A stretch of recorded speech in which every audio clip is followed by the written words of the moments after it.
And we are back. Roll up, everybody, gather, come and join. One man went to mow. We're back at it again. It's just a relentless grind, isn't it? I am in situation. I need you to be in my company so that a conversation can take place. Gather, come and join. The notice was put out, so really should be here. One man went to mow. The hyperlink now posted in the comment section. If you want to come and interact with the session, then just click on that hyperlink. So you know what we do already. And if you are new to this space, this is how it goes. The thing that you can see in the comment section now is the hyperlink that brings you onto the screen to interact with the topic of the day. So if you want to come and engage and be on the screen just as you're seeing me now, then you click on that hyperlink, and that hyperlink takes you into a waiting room. And as soon as I've done reading out, as soon as I am done rather reading out the talking points, then I'll just let you onto the screen and then sample your opinions. That is how it works. Nothing too complex, nothing too far out there, but essentially something we innovated on this platform. It's an interactive session, as I said. I sit in the center to moderate things, just to keep things ticking over. One man went to mow the title of the platform, the name of the platform. One man went to mow, the eagle has landed. Water, only water.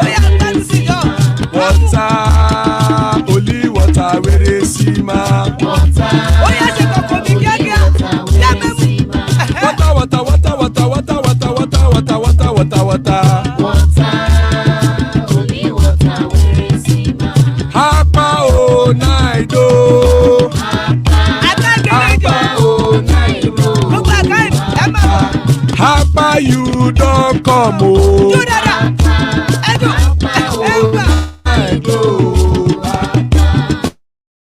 Hapa o naido.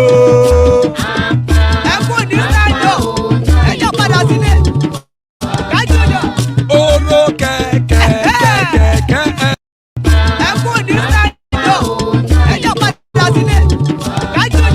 Oro kẹ̀kẹ́ kẹ̀kẹ́ ẹlẹ́mùyé o.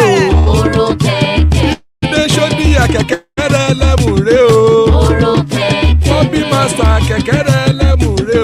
Oro kẹ̀kẹ́. Chief Faila ti kẹ̀kẹ́ rẹ̀ ẹlẹ́mùrè o. Oro kẹ̀kẹ́. Eruku lẹ̀lẹ̀ ẹlẹ́mùdé. Eruku lẹ̀lẹ̀ ẹlẹ́mùdó. Eruku lẹ̀lẹ̀ ẹgbẹ́ ẹlẹ́mùdóde ojàre o. Eruku lẹ̀lẹ̀ ẹlẹ́mùdó. Eruku lẹ̀lẹ̀ Ghana ti dé ẹgbẹ́ bọ́dì o. Ọmọ ẹlẹ́yẹ ẹ̀yẹ ẹ̀yẹ o ó dilé o. Odúyẹ̀lá ẹ̀yẹ o ó dilé o. Petro Sọ́nàmẹ̀ ẹ̀yẹ o ó dilé o. Petro Sọ́dúnkẹ́ ẹ̀yẹ rẹ̀ ó dilé o. Ẹlẹ́kọ̀ ọ̀run mú ìní o.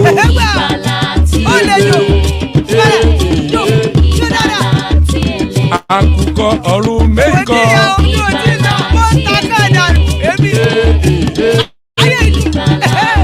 Ikú kò ní rí wà gbéṣe o.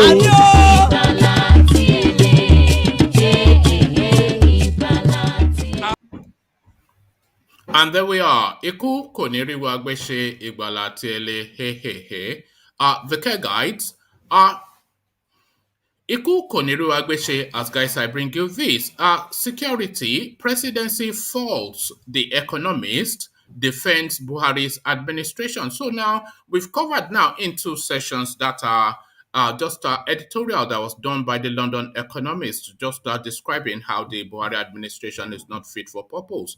So unsurprisingly, they've wheeled out now GARBA SHEHU to go and speak is full English on the national on the national scene. So to that full English, we'll listen again. Security, presidency faults the economist, defends Buhari's administration. So quite what defense there is for ineptitude, we'll find out in due course. To the next talking point, 2023, why Muslims won't vote for any party presenting Yoruba Christian as presidential candidate. Islamic groups saying this, so now they are now stating categorically that they don't want a Yoruba Christian, but then a Yoruba Christian, of course, a full-blood Nigerian. And if not actually the majority of Nigerians that they are out there, if you narrow everything down to ethnicity, I think the Yoruba Christian only comes second to the Igbo Christians as the mass of a androgynous population. That is to say, one people of one type following one religion. The Yoruba Christian is just only second to the Igbos in terms of an ethnic group within one religion within the Nigerian space. But these are elements now saying they don't want a Yoruba Christian as candidates. That, of course, pointed in the direction of Osinbajo, no question about that. So attackers on Oyo Correctional Center came in a commando manner. Officer on duty now speaks to the space. So a coordinated and an orchestrated attack, no doubt. So, but is there an element of embellishment for this guy by this guy now, just to justify what happened and to point away from the fact that they were not able to secure that space? So, a lot in that mix. It is extremely infantile, reckless, and desperate for a politician to reveal sources of campaign funds. So this is Lai Mohammed. Now, you recall, of course, we did a session a few days ago now when Governor Abdulrazaq of Kwara State revealed how Lai Mohammed stole 100 million naira from him. So right to reply, and he takes it. It is extremely infantile, reckless, and desperate for a politician to reveal sources of campaign funds. Lai Mohammed fires back at Governor Abdulrazaq. Lai Mohammed fires back at Governor Abdulrazaq after he accused him of hiding campaign funds. So hiding campaign funds, of course, an acronym for stealing. So there you are. So this now, a human interest story, which I may or may not bring you, but it just struck me and I wondered if it will strike you. I was slated for returning 100,000 naira forgotten by passenger. So Kaduna tricyclist is the person making this news. So we've all heard instances of those that do good as stories. Somebody forgets something somewhere and it is returned. And usually it is returned to applause. But in this instance now, this guy is more subject of mirth and mockery than applause for doing the right thing. So we find out exactly because they vaunt religion so fervently in the northern space. So this guy now, an adherent to that religion, gets mocked for doing the right thing. So we find out exactly how that played out. But as now seems to be the tradition, we come into the fullness of the session via the Eastern Quarters. Another Python dance.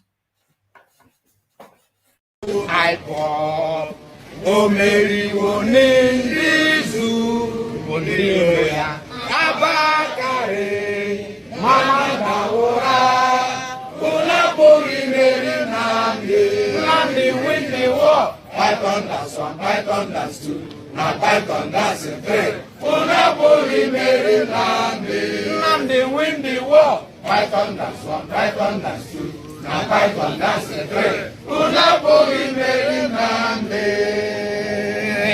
Nandi bo onye do I walk.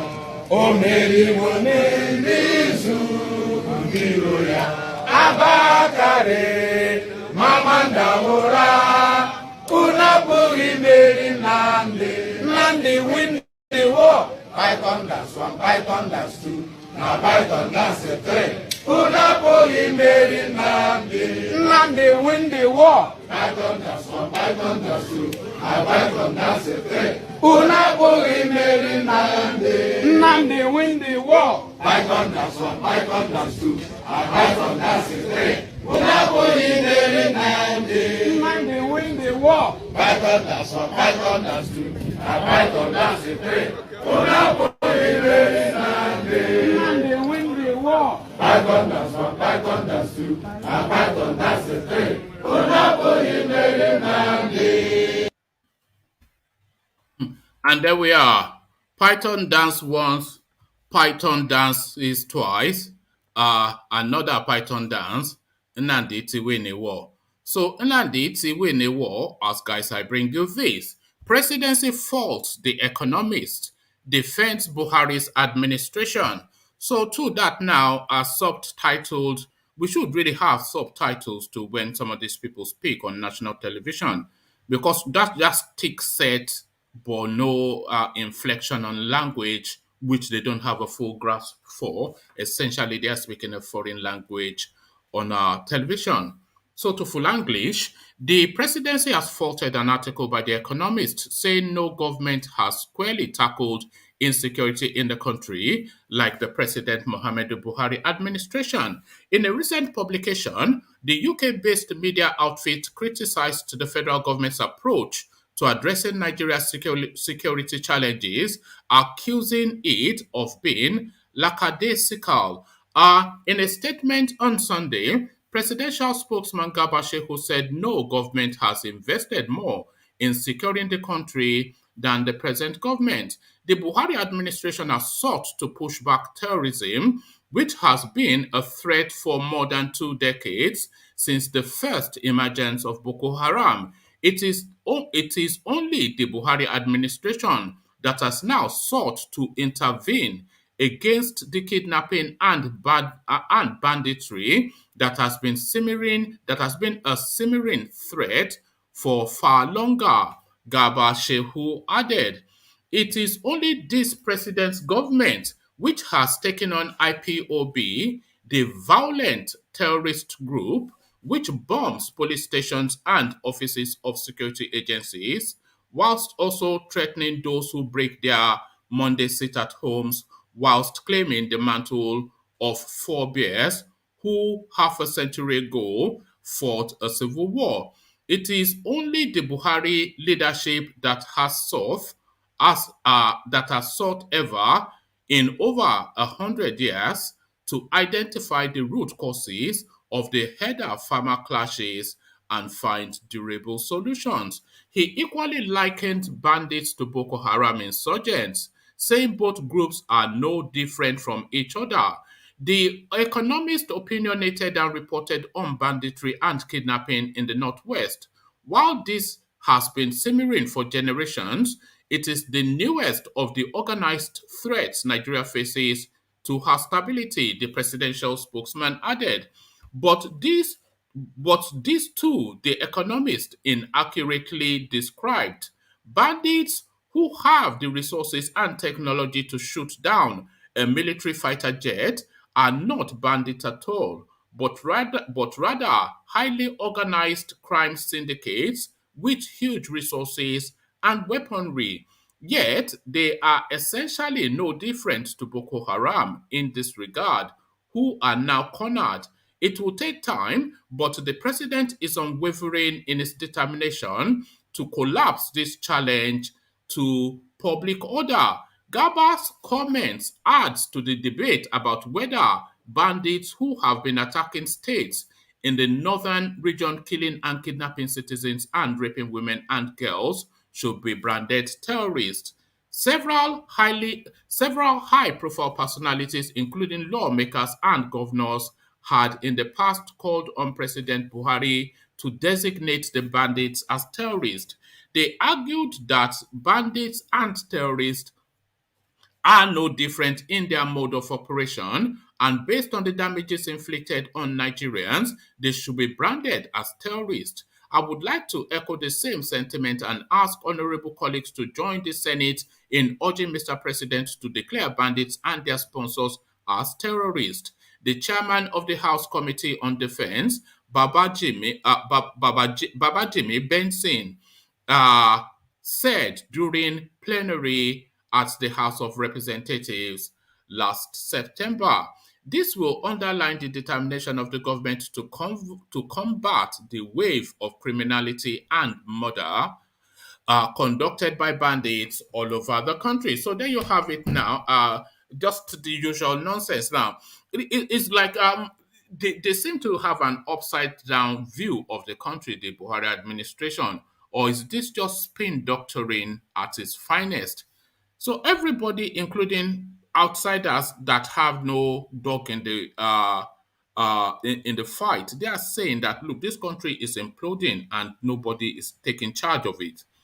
But GARBA Shehu Lai Mohammed will come on television and tell us the direct opposite.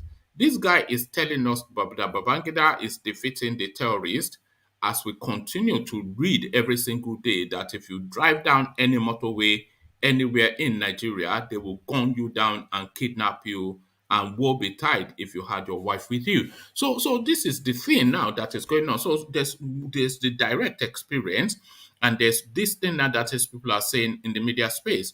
But the media cannot tackle them too much because they are now threatening now the media spaces, the media outlets to withdraw their licenses and shut them down.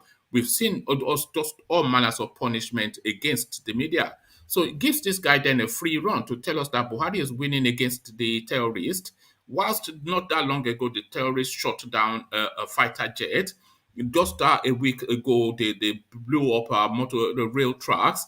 They even today, I'm pretty sure they've kidnapped and savaged yet another community. We become a nerd to this thing now. Just every single day, this same story, and every single time, element like this full English, they come. They just this is anyway. Let me not rant. But if you want to rant, Nigeria is a space for you because it provides you with plentiful to rant on. So, but I say not to rant, but then we go to this headline now, which is just an irritant.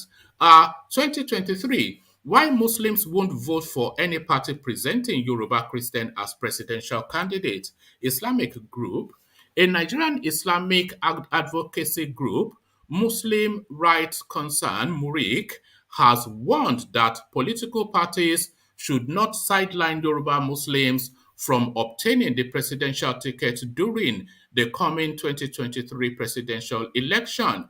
The group threatened that it would not sponsor any political party that fails to recognize the candidacy of a Muslim from the Southwest, noting that no Muslim would vote for a Christian presidential aspirant in the election. So just from that opening salvo alone, you can already say the direction of travel of this particular person that is behind this now output in the media space. All roads to Bodillion. This is what this guy is saying. All roads to Bodillion.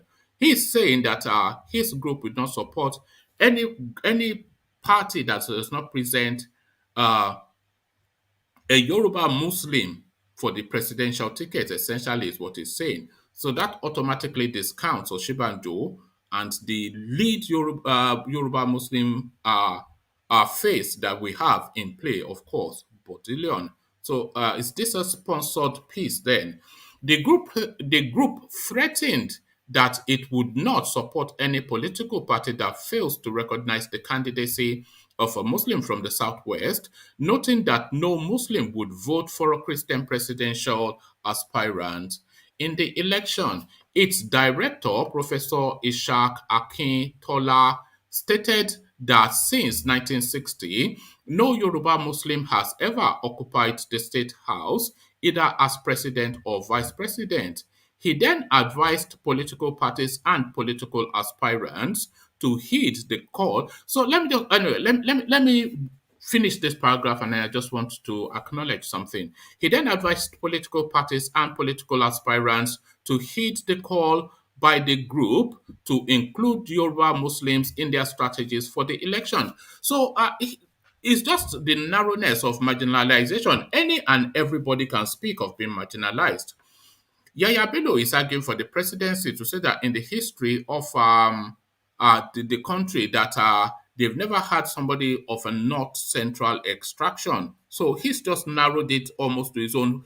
It'll be very soon we'll get to the point that somebody will come out in the public space to alarm and agitate that they've not had a president from his own village or from his own even household. Because what is even the meaning of this now? They've not had a Yoruba Muslim as president or vice president. So that now a permutation as well, is it? So this is where we're going to now. Everybody marginalized within the Nigerian space. And the politics of marginalization now shaping out to be the politics of 2023. He then advised political parties and political aspirants to heed the call by the group to include Yoruba Muslims in their strategies for the election.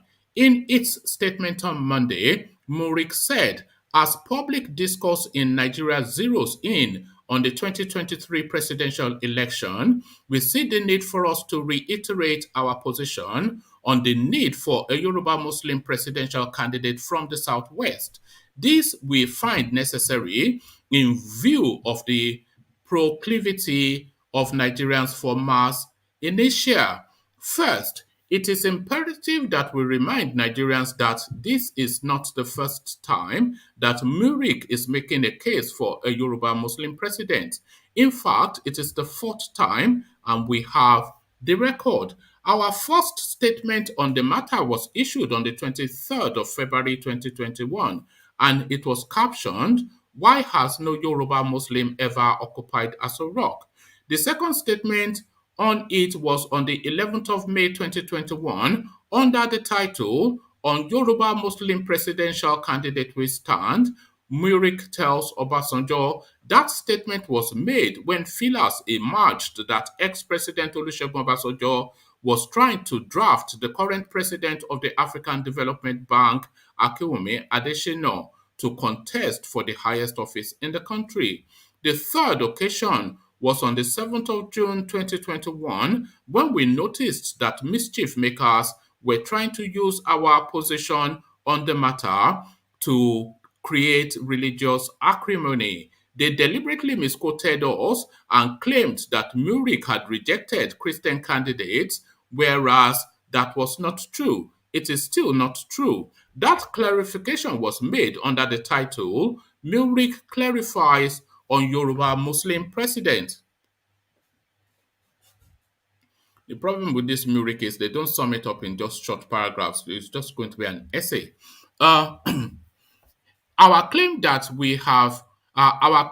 we have issued three separate statements on the matter is verifiable, and the following links can be checked by those who are interested.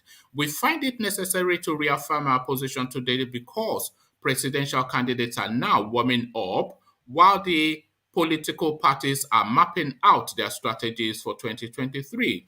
This is the time to send out a reminder to the leadership of all political parties. The circumstances which led to those statements are valid today as they were on in February 2021 when we issued the first statement. No Yoruba Muslim has emerged as president since independence. Matthew Olusegun Obasanjo has been president twice, once as a military head of state and as a civilian president. Ernest Shonekan was interim head of state August 1993 to November 1993. Today, we still have a Yoruba vice president who is also a Christian, Professor Yemi Osinbajo. In the same vein, it has been persecution and stagnation galore for Yoruba Muslims since independence. They are denied almost all civil liberties. Admission seekers who are Muslims are denied attractive courses in tertiary institutions. It is easier for an elephant to pass through a needle's eye than for a Yoruba Muslim graduate to secure employment. Yoruba Muslims are marginalized in political appointments. To make matters worse, Yoruba Muslim women who wear hijab are deprived of the dividends of democracy in several ways. Many cannot get international passports, driving licenses, and voter registration cards because they are asked to remove their hijab for capturing. School authorities take the cue by humiliating hijab wearing female Muslim students, and the courts in the Southwest are littered with litigation on this ignoble stereotyping. Uh, Muric's office has been inundated with complaints of profiling of Muslims and flagrant infringement of their Allah-given fundamental human rights. Yoruba Muslims are denied rights which are clearly written in the constitution and which their fellow Muslims enjoy in northern Nigeria. What government officials and workers dare not try with Muslims in the north are perpetrated in the southwest with shocking impunity. We therefore assert clearly, unequivocally, and authoritatively that Yoruba Muslims are endangered species. It is our belief that Yoruba Muslims need federal might to eliminate or at least scale down the tornado of oppression and the tsunami of anti-Muslim sentiment that pervades the southwest of Nigeria.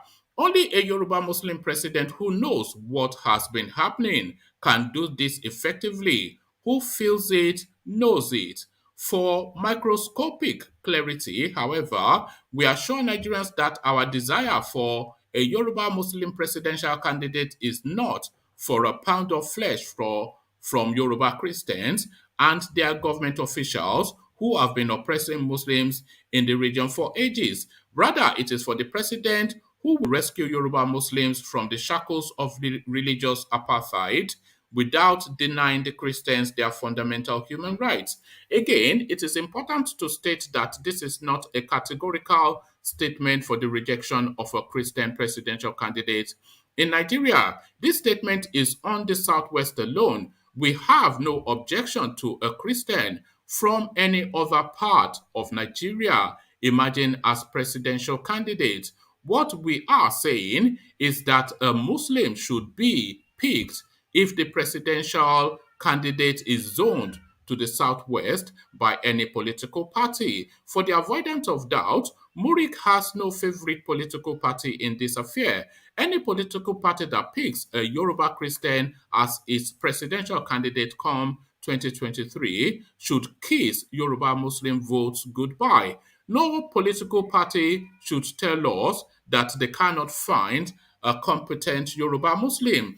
Actually, I knew this was where we were going, and we landed there. So here it is. Asiwaju Ahmed Bola Tinubu is a Muslim, a manufacturer of leaders and a mentor of performers. Dr. Muiz Banire is a Muslim. Lagos Deputy Governor Dr. Kadiri Obafemi Hamzat is a Muslim. Fashola Aregbesola Oloyede Senator Fatai Buhari, Dr. Abdul Latif, Abdul Hakim, etc., are Muslims of Yoruba stock who have distinguished themselves in public office. Stop marginalizing Yoruba Muslims. We have the stuff. On Yoruba Muslim presidential candidates, we stand. So there you have it now. Another marginalized group emerges from the Nigerian space. So now the Yoruba Muslim now are a grouping to conjure with. So that is just now the latest now categorization. So they bracket themselves such, and now they, they speak to marginalization and really a launch for the presidency. Kiss Yoruba Muslim votes goodbye if you don't pick a Yoruba presidential candidate, i.e. Tinubu. So it is extremely infantile, reckless, and desperate for a politician to reveal sources of campaign funds. Lai Mohammed fires back at our Governor Abdulrazaq after he accused him of hiding campaign funds. Minister of Information and Culture Lai Mohammed has fired back at Governor Abdulrazaq after the Kwara State Governor accused him of hiding campaign contributions. Let's take that entirely all over again. Minister of Information and Culture Lai Mohammed has fired back at Governor Abdulrazaq after the Kwara State Governor accused him of hiding funds contributed for his election in 2019. The governor, who has been at loggerheads with Lai Mohammed, made the claim in an interview with This Day, in which he countered the minister's claim of raising major part of the campaign funds for the 2019 election in the state, which the APC won by a landslide. Abdulrazaq alleged that Mohammed hid, so that hid is in quotation marks, which is to say stole, not hid, but stole. Abdulrazak alleged that Mohammed hid, in quotation marks, 100 million naira donated for his campaign by a businessman in the southeast, adding that he funded his campaign alongside his friend. Reacting to this in an interview with This Day, Mohammed stated that it is extremely infantile, reckless, and desperate for a politician to reveal sources of campaign funds. According to him, that is why he has always said Kwara State Governor is not even qualified to be a councillor. Mohammed said, "Am I a post office? The businessman that said he gave me the money, doesn't he know him? Did the man say he gave me money to go and give him? Am I a post office? The businessman that said he gave me money, doesn't he know him? Did the businessman say he gave me money to go and give him?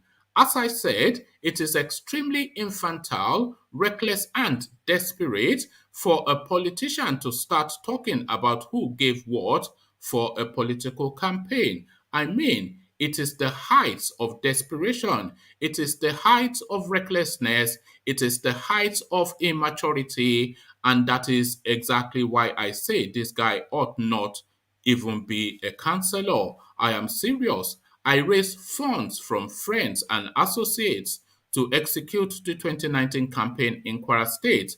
These funds were raised for governorship, National Assembly elections, and presidential election. It is on record that I received no penny from him to execute his own election. If he contributed to his own pocket, not to my pool.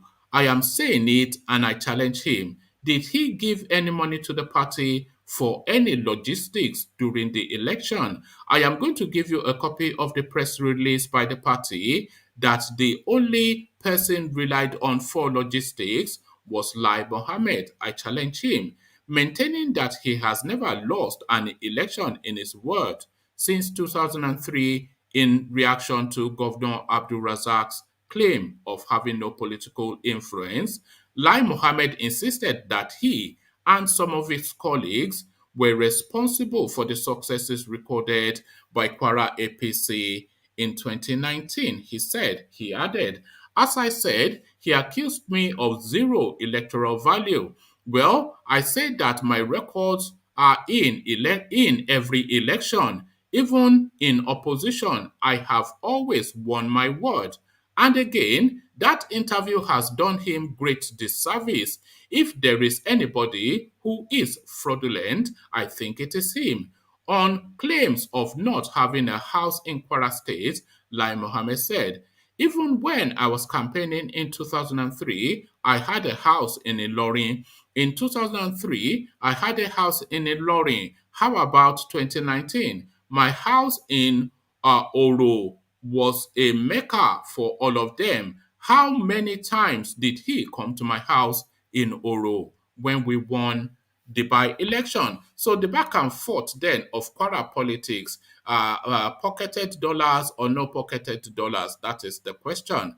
But then, of course, it's just the ridiculousness of it. What did the Eastern businessman give them $100 million for, 100 million naira for? What is the interest of an Eastern businessman to the point of giving 100 million naira to a campaign taken in essentially the northern space in Kwara State? So that just then opens that window again to exactly the deals being struck and how they're just they're just scavenging and scavenging and ravaging the carcass of the Nigerian. Attackers on Oyo Correctional Center came in a commando manner. Our officer on duty is the person speaking to the space.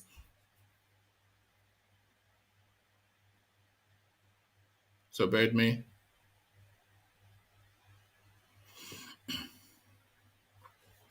Okay, let me abandon that one and just give you this now as a final narration. Then I'll come in to see if there's anybody there to take on the talking points. I was slated for returning 100,000 naira forgotten by a passenger. A Kaduna tricyclist are making the news here. A tricycle operator in Kaduna, Ayuba Yusuf, who returned 100,000 naira forgotten by a passenger, said on Monday that the reaction of some members of the public took him by surprise. Yusuf, a diploma holder in public administration, told the news agency of Nigeria that although a few people commended him, a lot more scolded him for being foolish for returning such an amount in this time of hardship. Narrating how it happened, the tricycle operator said on the 19th of October, a lady with children flagged him down at around 6:45 p.m., barely 15 minutes to when the tricyclist must be off the road for the day. I told her that it was late, but she pleaded with me to help her as she had small children and was probably returning from a trip. Out of pity, I obliged, and at great risk, after which she paid me her fare. I left hurriedly to beat the 7 p.m. closing time fixed by the state government. But upon reaching home, I saw a bag forgotten in my tricycle, apparently belonging to the woman. Upon opening same, saw some clothing materials, cosmetics, and money, which I decided not to touch, he narrated. Yusuf, aged 44 and father of 4 children, said he drew the attention of his wife and they both resorted to listening to the radio to hear if the owner would sponsor an announcement. My wife later heard an announcement on the missing bag through Liberty Radio Kaduna and drew my attention, after which I returned the items, including the money. The woman was so elated, she gave me 10,000 naira out of the money, which I rejected, but she insisted that I should accept same. Some people at the station intervened by insisting that I accept the gift, which I did reluctantly by collecting only 4,000 naira and giving some others at the scene 6,000 naira to share. Yusuf, who took to tricycle transportation business for lack of a white collar job upon graduation, explained that the tricycle he was riding belonged to someone else and that his weekly returns to the owner was 15,000 naira. He said his greatest disappointment was that while some people lauded his sense of honesty, a lot more, castigated him for, in their words, being foolish enough to return such an amount in these hard times. So there you have it. Now that moral maze, of course, that is the Nigerian space. So this guy now, you see already the story. He works all day to give 15,000 naira to somebody. So that means then he has to earn that 15,000 naira to earn his bit on top. But then he gets this windfall now of a 400,000 naira. So what? That is what, a whole week's of work, if not 2 weeks then. So that then puts him in a position even almost of being able to buy his own tricycle. But being a godly man and a man of conscience, he does the right thing. But then, of course, you've heard what the Nigerian response is. So do the right thing and get mocked, Ajanle Koko. Is that where we are now in the country? Good to see you, Ajanle Koko. Hey, what's up, one man? Hi, how are you? I'm good, and you?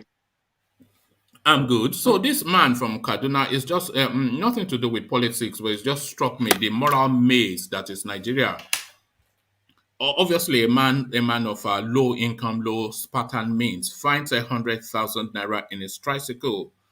He listens out to announcements and he returns the money. gets a small reward, which he tried to reject but was forced to take, and he goes, his head held high and his conscience clear, only to be made the subject of mockery by Nigerians that you're an idiot, you should have taken the money. Is this where we are now in the moral decadence, Ajali Koko? You see, the moral decadence in our country is of the highest order. And that is what poverty does to people. When people are extremely impoverished, they will be desperate for everything. You see, but that guy should be commended. He has shown to others that a good way of doing good to others. He will have pocketed that money, but thank God he has a very good wife, just like himself. And both of them resolve, hey, we have to return this money. You know, it's a man of conscience. Do you think the average Nigerian is intrinsically honest or dishonest? What do you think the average Nigerian is, just in terms of their personal morality? Honest or dishonest? Average Nigerians are dishonest. You think so? Yeah, I know so, not just think so. Average Nigerians. See, this is not the first time to see someone like Yusuf. There is one Igbo woman that worked with Nigerian as a cleaner with at the airport, at Lai Mohammed airport. You know, this woman, several times I've seen discovered people luggages, people will left their belonging, and when he opened it, he will see some hard dollar. And at every time, this woman will return this money to the authority. There was a day he said he found like maybe $20,000 in one of the bag, you know, and she returned it. You see, that woman should have been given a national honor, and that woman should, you know, a national honor so that everybody in that nation can see it, that honesty is the best way of life in that country. But we found people in authority. Actually, Anambra State promised to honor that woman, but up to today, they have not done anything. They said they're going to give a house, you know, to honor her for being a very good ambassador of that state. They have not done it. Why haven't they done it? It's because they don't care for honesty. They don't promote honesty. They don't, you know, they are dishonest people as well. So you see, Ajale Koko, I feel that the average Nigerian, maybe by instinct, they are honest people. You know, this example you just cited, I have a Lai Mohammed International Airport example too, and this is a personal example. Last time I was in Nigeria, going through that airport, you know, you have to pay. I was looking for a trolley for my baggage, but apparently you had to pay for the trolley. So I went to pay for the trolley, and then in just my rush to, you know, you get discombobulated when you're at that airport. I ended up leaving my wallet on the desk there somewhere. And I got to the trolley and I was on my way. You know, it was only when I'd gotten back home and I'd relaxed, I realized that my wallet was missing. And I was, along with my phone as well. Or at least, no, actually in that wallet was a chip to a phone number for Nigeria that was meant to use in just to make sure that somebody was there to come and pick me up. So I just, I was quite, obviously you're a bit upset when you lose money, so I was just surrendering it. And then somebody was saying, call that number of that same. I called that number on that same. The lady that picked it up had put that same card in her phone, charged it up, and I waited that call. And then I went back to the airport and she handed it to me. I said, count it, count it, count it. And I said, no, now, if you are honest enough to, to hand it over, then I don't have the expectation that you'd have dipped into it. So just to the average Nigerian, I think maybe we color them sometimes with all of the stories that we hear of this goings on. Adan Lekoko, but You are lucky. You are lucky that somebody that found this is a honest person. But I'm trying to the story of the woman I'm telling you, the same thing Yusuf was saying, that she was surprised. He was surprised that a lot of people castigated him. The same thing that woman reported, that a lot of people that they are doing the same work, they castigated, they say, oh, you can never, God will never bless you with money. God has blessed you, God has given you your own way to say, God has given you money to go to your own blessing. You don't want to take it. Where are you going? It's, that make me feel when you see people that work with you, a lot of people that work with you and can castigate somebody for his honesty or her honesty. That is why I concluded that they are dishonest. And we have had several cases. We have heard several stories of some of even our people here send money to their family to help me build house, help me buy land, and the money will end up in Biapalo. They will go and marry woman, and they go and marry woman, or maybe when they are building that house, if they will use half of the money or 1/4 of the money to build shady house, and they will go and use the rest to build their own house. We have had several cases like that. So that's why I concluded that several Nigerians are very dishonest people. So I might be wrong. Well, it's just the weight of the dishonesty that we hear from Nigeria. It leads to just that conclusion that just everybody is a criminal. Even Faust, the bad boy, said this. This is Nigeria. Everybody is a criminal. But let me take you now to a different type of criminality. Why Muslims won't vote for any party presenting a Yoruba Christian as a presidential candidate. Islamic group speaking to this space. So now we are now having the emergence of yet another group, a marginalized group. I never even knew that it existed. So Yoruba Muslims now are a marginalized group. And this guy now goes to paint a picture of just how that marginalization is real. So what are you just making now of this now new thing? Yoruba Muslim or nothing? You know that yesterday at the evening section yesterday, we were discussing about the influence of religion in our politics.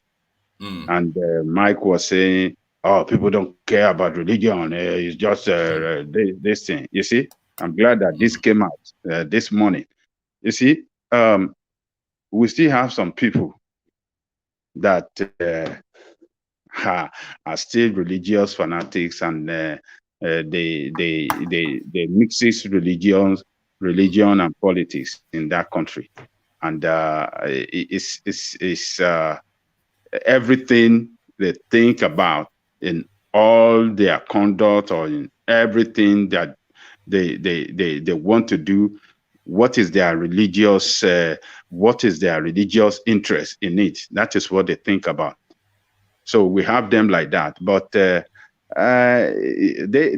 some will speak like that in favor of one candidate just to support a candidate and to cause division among people. Politicians sometimes will sponsor some group of people. Hey, you go because they are looking for the vote. They want to use religion, their religious faith, to canvass for a political vote or political support for a particular candidate. and then we will come out with their religious, to just, You're fading a bit, Ajanle Koko.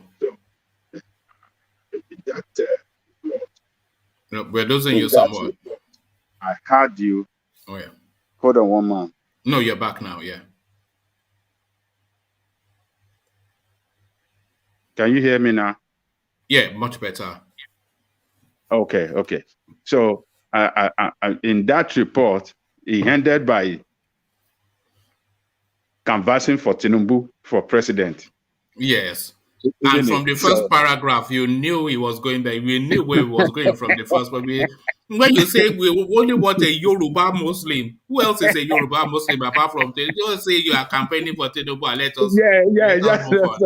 Yeah. We want a Yoruba Muslim. Nonsense. They're just using that religion, to convert, to confuse people and canvass for support for Tinubu. That is what some of these religious fanatic. And it's quite amazing how these people can paint a convincing picture. Ajanle Koko. He went through. He said that from Obasanjo to Eneshonekon to Yemi Osinbajo, they are all Christians. This, that, and the other. And how they are marginalized. How they don't let them wear hijab in school. That they don't let you wear hijab to take passport photo. How do you wear hijab to take passport photograph for your passport? For your international. So what then? I mean, and that they don't let you wear hijab. The hijab that covers their face now. Yeah, cover your face. To take international passport. How do we know who is under that curtain? For a long time, there was a running battle in the international space when these Arabs, they come with their wives to the international space, and they are saying their wife will not uncover in the airport. And the airport are saying, if we can't see you, we can't let you in now. And then they start doing religious ding-dong-ding, Yeah. It's just unfortunate that we have a Yoruba person speaking like this. These are religious fanatics. Now, now that they have started their campaign for Muslim,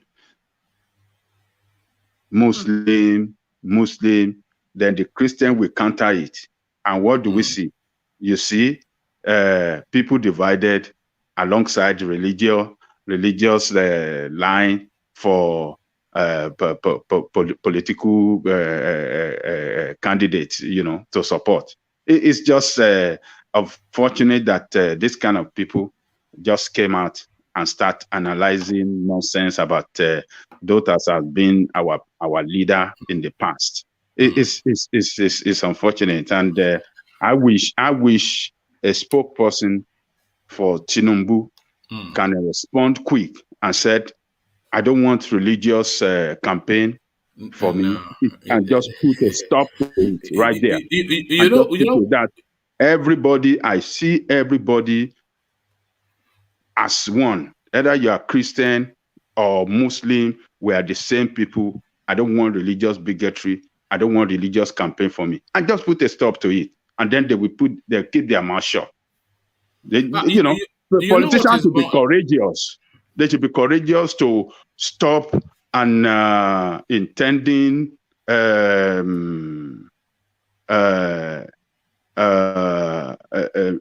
disunity or a move that can cause disunity among people. Should be able to be courageous and stop it right away. You understand what I'm saying?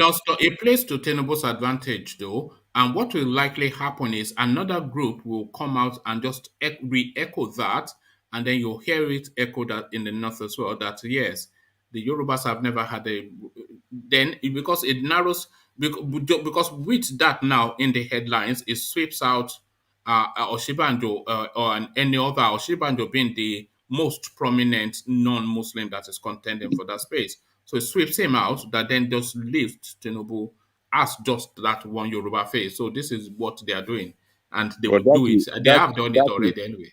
That will hurt Tinubu more, because if we allow this thing and another religious group, Muslim group, pick it up from there and they start enlarging it, it will distant Christian vote for him. The Christians will feel, okay, you want to run a Muslim agenda?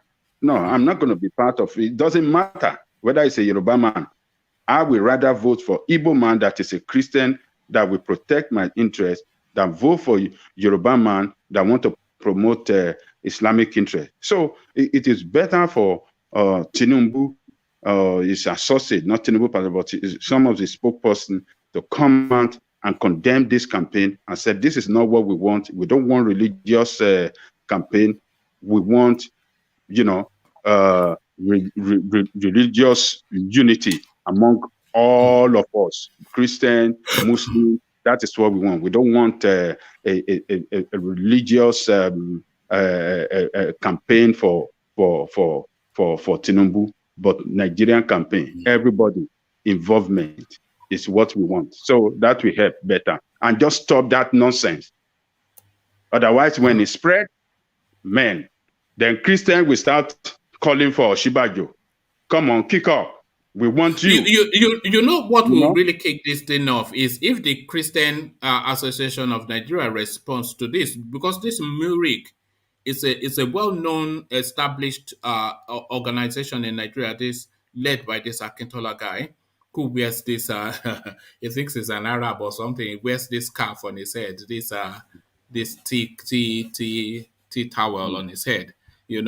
So if the Christian Association of Nigeria puts out a press statement to counter this statement by Muric, then the thing will take over the space, because it would then become back and forth, and before you know it, Christian Muslim. So that space has been opened up. But Adale Koko, let me take you to Kwara State now. Another battle. This I wouldn't say simmering battle, is a long-standing battle now. It is extremely infantile, reckless, and desperate for a politician to reveal sources of campaign funds. So Lai Mohammed firing back at Governor Abdulrazaq. So Abdulrazaq then came out, I think we covered it on this platform as well, not that long ago, saying that a lot of his campaign money, 100 million naira, was sent to him by an Igbo businessman for his campaign in 2019, sent via Lai Mohammed. And he said Lai Mohammed hid it, which is to say stole it, So Lai Mohammed has now come out, not necessarily to debunk it, but to say that this guy should not be revealing sources of his campaign funding, and this guy did not even canvass for those for those fundings. That those fundings were really through his influence. So he had essentially the right by extrapolation and projection to keep that 100 million naira. So a lot of it's in the mix. Why would an Igbo businessman give 100 million, not 100,000 naira, but mind you, Ajane Koko, 100 million naira? Why would an Igbo businessman give 100 million naira to a campaign in Kwara State? That is one, to a governorship campaign in Kwara State, and then give it via Lai Mohammed. And then is Lai Mohammed then entitled to steal that money? And his language of not now, what happens in Vegas stays in Vegas. You should not be revealing your sources of finance for campaign. So to all of that mess going on in Kwara State, Ajane Koko. Number one, I don't think the governor just make that accusation up. I will believe that governor than believe Lai Mohammed. Lai is one man. You know that Lai is a liar. Somebody that will steal. So a liar will surely steal. So I believe that governor. Then number two, that how would an Igbo man give money? Yes, it happens. If they are friends, why can't he support his friend who is running for a position of power? If 100 million naira. Oh yes, if they are business. I want friends like that though. 100 million naira. One man. If they are business partner, what do you think? But we are friends now. Ajane Koko, should I set my account number? 100 million naira. 100 million naira. Yes, a lot of money. Hey, yeah, that's beyond friend though. That's a deal. That's a deal. That guy might be a multimillionaire. Mm-hmm. He might be a multimillionaire. So that 100 million is nothing to him. And you know what this, and it might send such a large sum of amount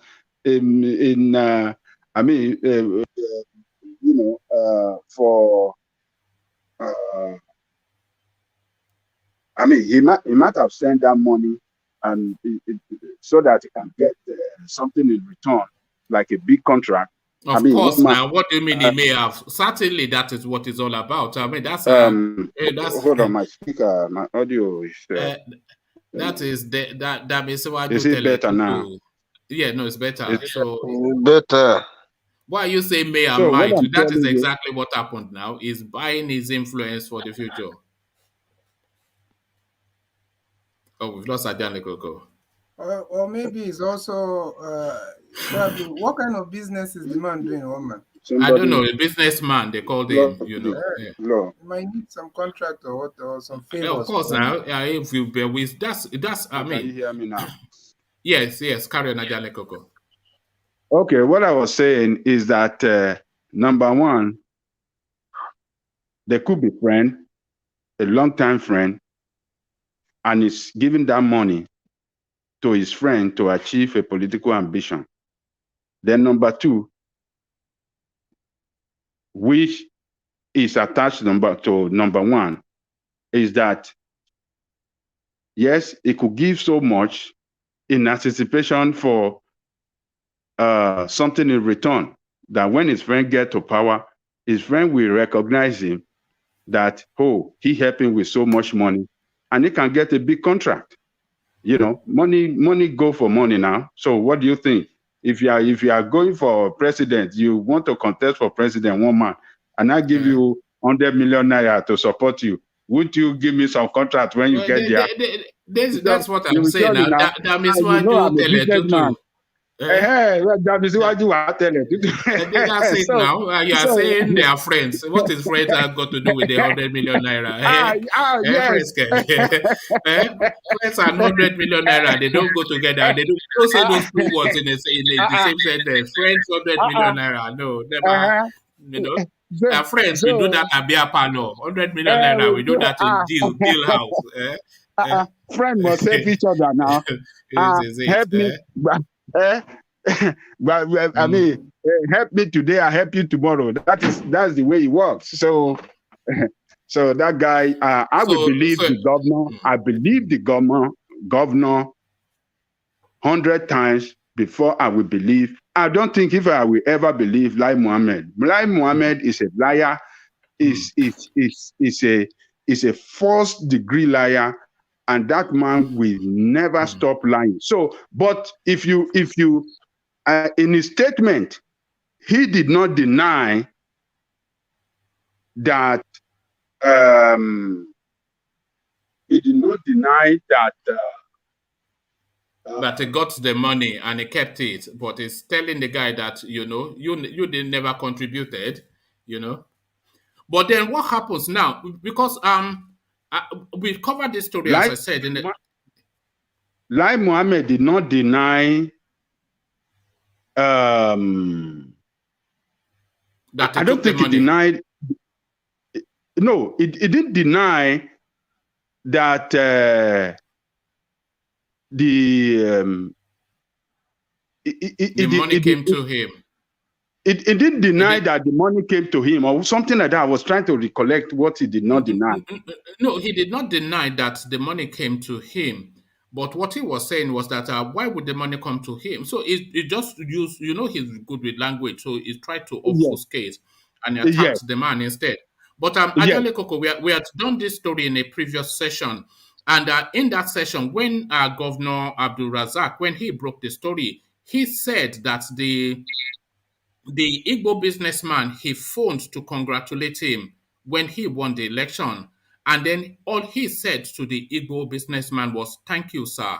So when he just said, "Thank you, sir," that confused the Igbo businessman because he had sent 100 million naira and he was expecting more of a conversation and more of an acknowledgement than just "Thank you, sir." So the Igbo businessman then said, "Did Lai Mohammed not deliver as I sent?" He said, "Delivered what?"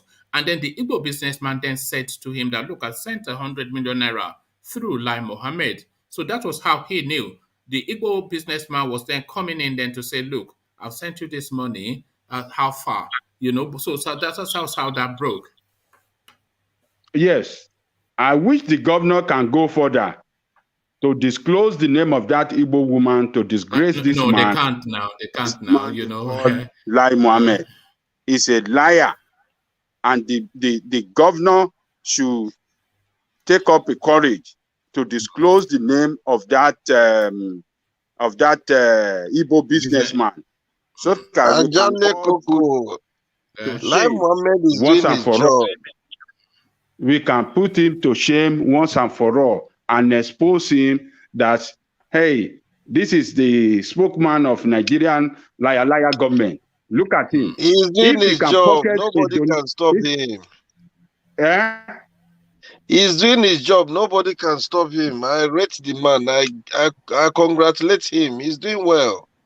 So, engineer, what is how does that have to do with his job description?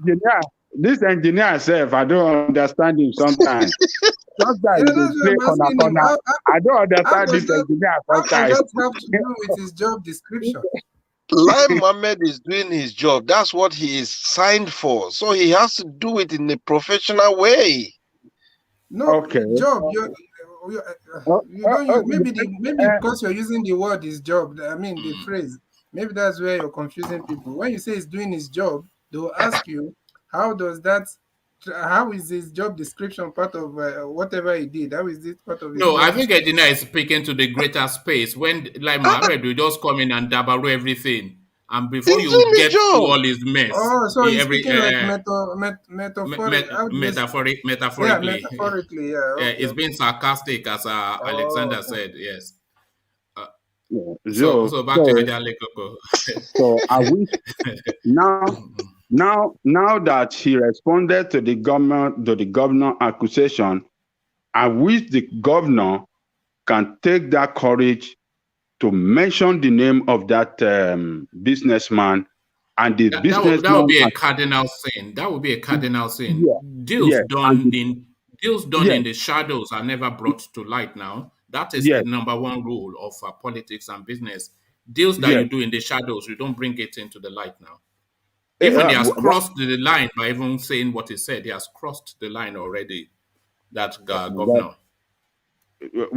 How can you do a shady deal and then come into the public in newspaper and be broadcasting shady deals? I mean, what do you mean by shady deal? It's a shady deal now. When some businessman is padding your campaign to get the reward after the elections, this is what everybody does. But he's coming into. It's not illegal to donate or campaign. It's not illegal. It's not illegal. Are you not meant to declare it? You are meant to declare it. Lai Mohammed is supposed to declare it now. I mean, they have a campaign organization. Those are the ones receiving the fund to fund the campaign. Baba collected the money and pocketed it. He didn't register it in the book. So he stole the money. We should shout ole on him. So the governor should take a courage. I wish somebody from the governor's office is watching this video now, this platform, and they can tell the governor that one man went to mow platform is calling on him that let us do this job once and for all. Yes, go and leak something. Somebody should go and leak something. Go and expose, make a case and let us see whether you are the one lying, because this Baba liar, we know he's a liar, is putting it back to you that you are lying. Didn't collect any money from any Igbo man. Speak and let us get it. Let us know who's lying between the two of you. It should shame that that Lai Mohammed once and for all, so that Nigerians will know that the people we have running the state are liars. And when liars run the state, they will never run that state well. They will bankrupt that state and they will destroy the state. And that is what they are doing. That is what these people are doing. All right, lying every day. Another lying. I mean, you Python that this is a lying that maybe we start. You will go and fish out one lying dance or one man. Another lying dance. Another lying dance. Not Python dance. Don't play Python dance. Can I tell you lying dance. Yes. Engineer will help you because engineer now he is supported. Is a spokesman for Lai Mohammed. Engineer, can I tell you something, please? You know, let's be realistic now. Let's say today Tinubu won election and become president, and he called our honorable one man to go and take Lai Mohammed position. Do you think one man won't take it? Why won't he take it? He want to serve his fatherland now. What are you talking about? Now you're talking. So Lai Mohammed is serving his fatherland. I was born a Jehovah's Witness, you know. I have a strong moral compass, you know. I couldn't stoop so low. Don't worry. I will continue to go to Tesco and buy I'm giving the slot for your state for you, one man. Yes. I will stop him.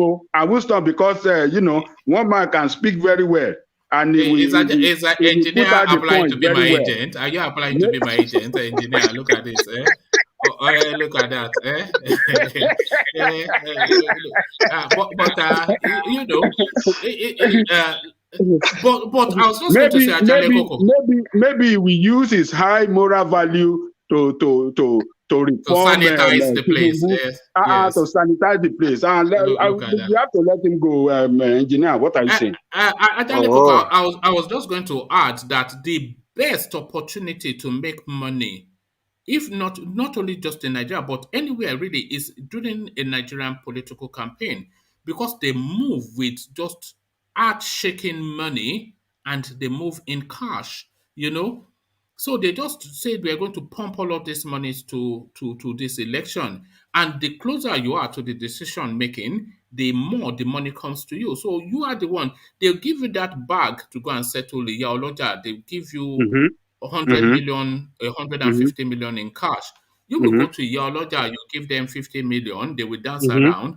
You will take the leader and give her another 5 million. She will be making promises, and you keep 100 million. They'll give you to go on. So the best opportunity to make money in Nigeria is during campaign, because if you are lead in a sort of campaign, it's just they just throw money at it. Just go and settle them. If you are the go and settle them man that they are giving, because this is what we're hearing from Lai Mohammed now. He was the go and settle them guy, and he was just pocketing hundreds of millions of 900.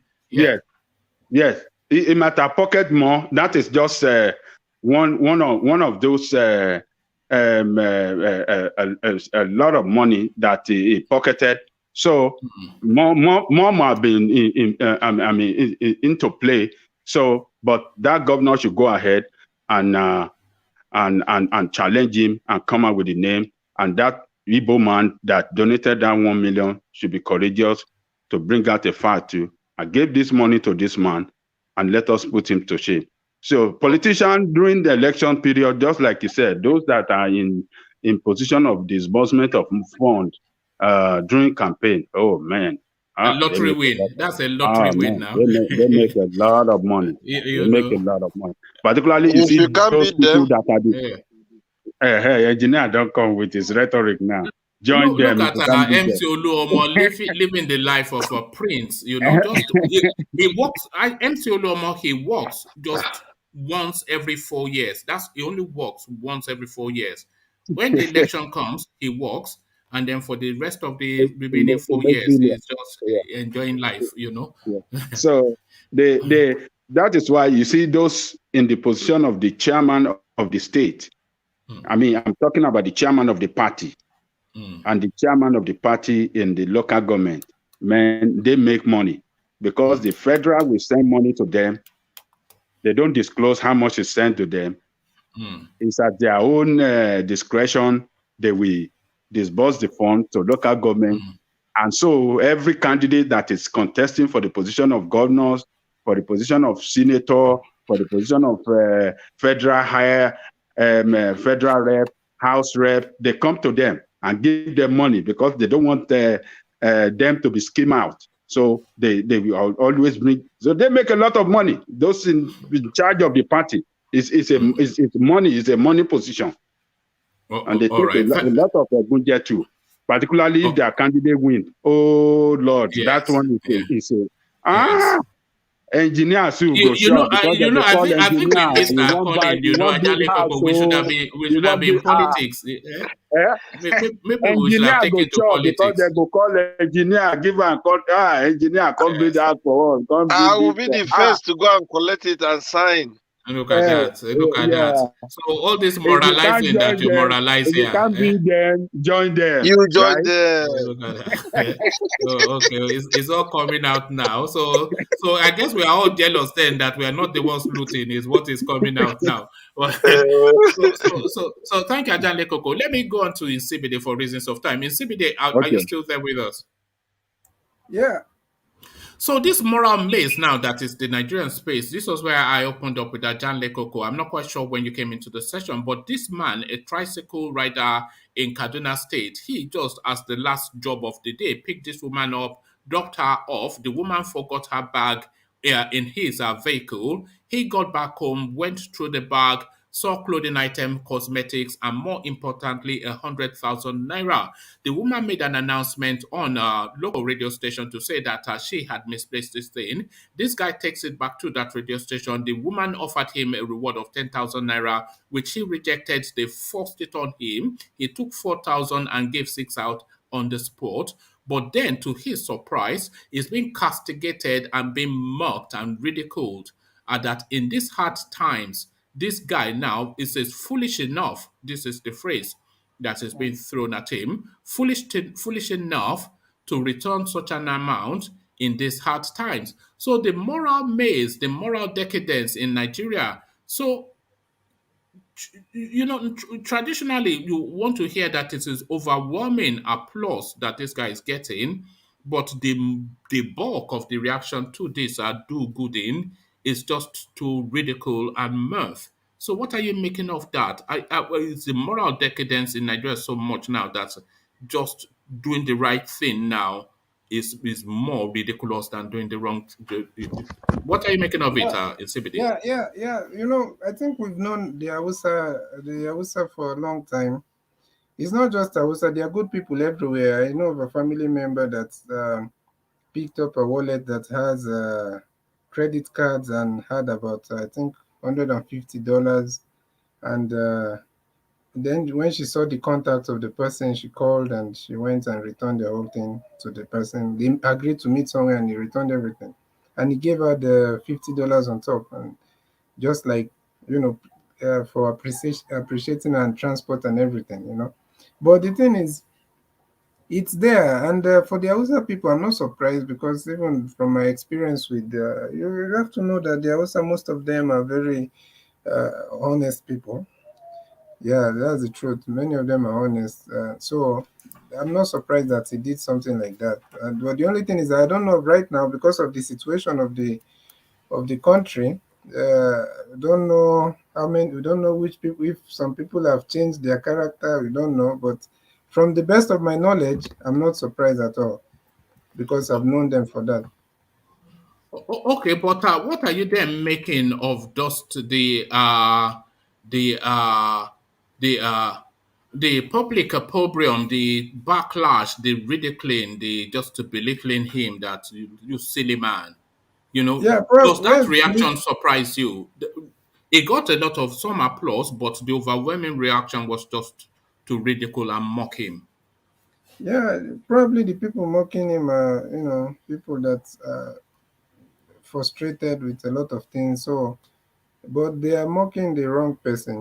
The man is trying to do the good he can. So I don't think they should mock him at all. And we have to applaud him. You don't have to join them, as the engineer is saying. You don't need to join them if you cannot beat them. No, you keep the faith. Keep the faith. One day things will the good will always win. Good will win at some point.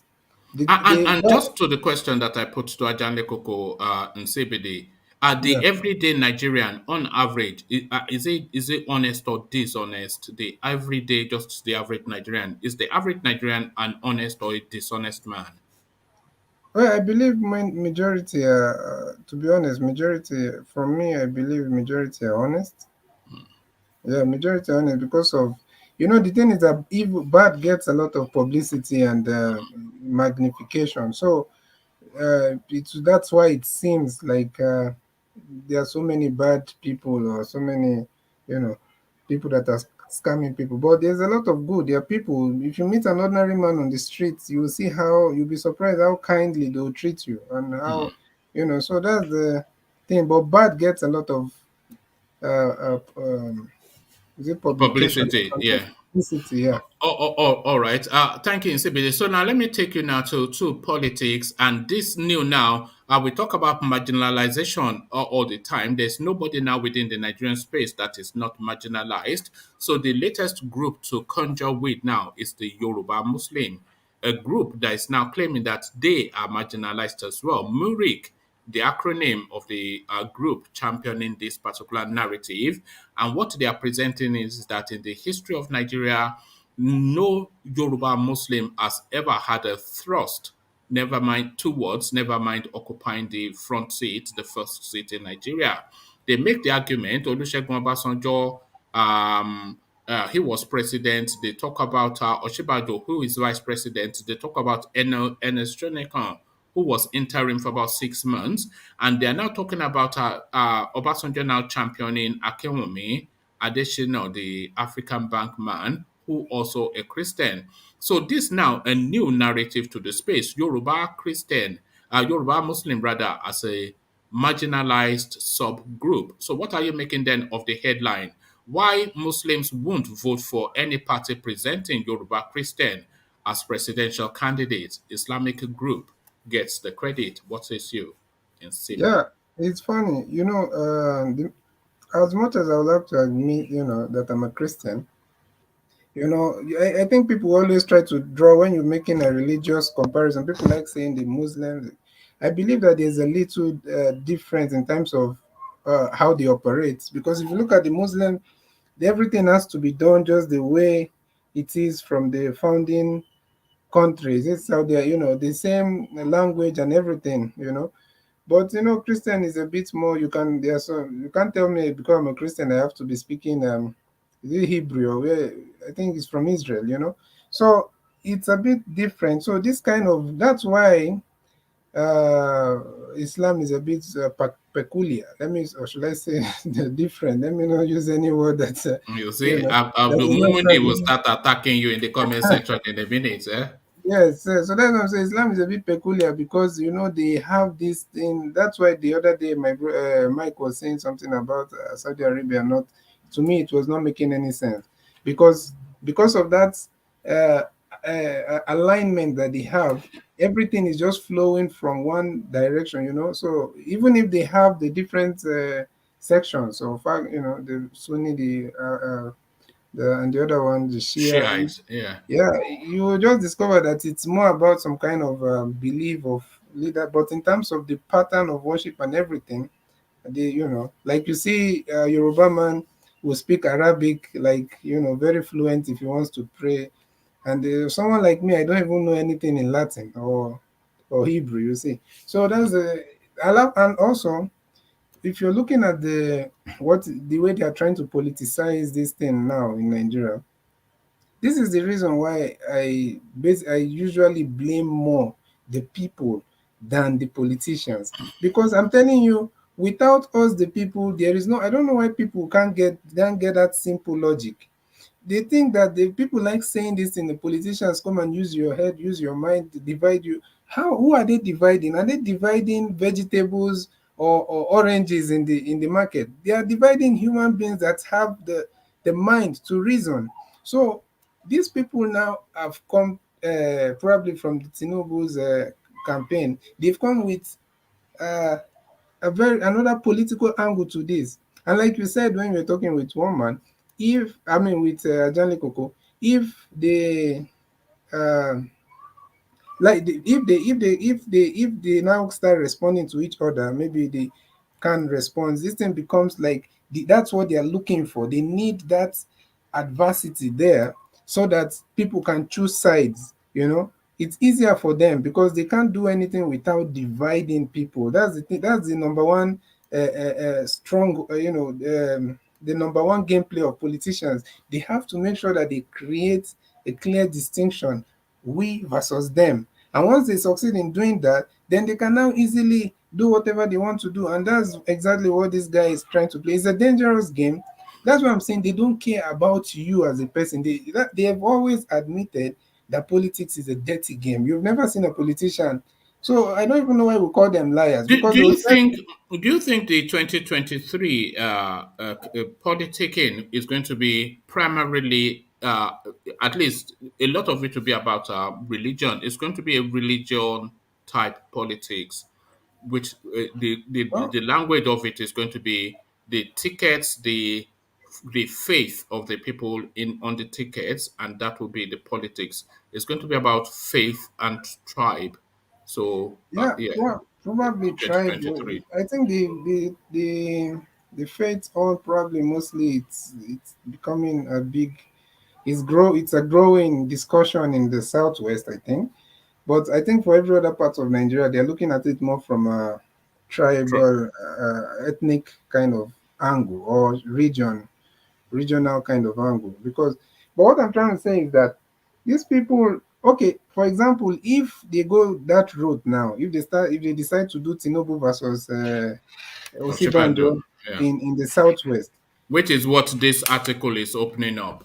Yeah, yeah, and you see, they do all this thing using the media. That's why when you see some people talking about the media, it seems as if they're insulting them. But that's what they do. They do everything through the media.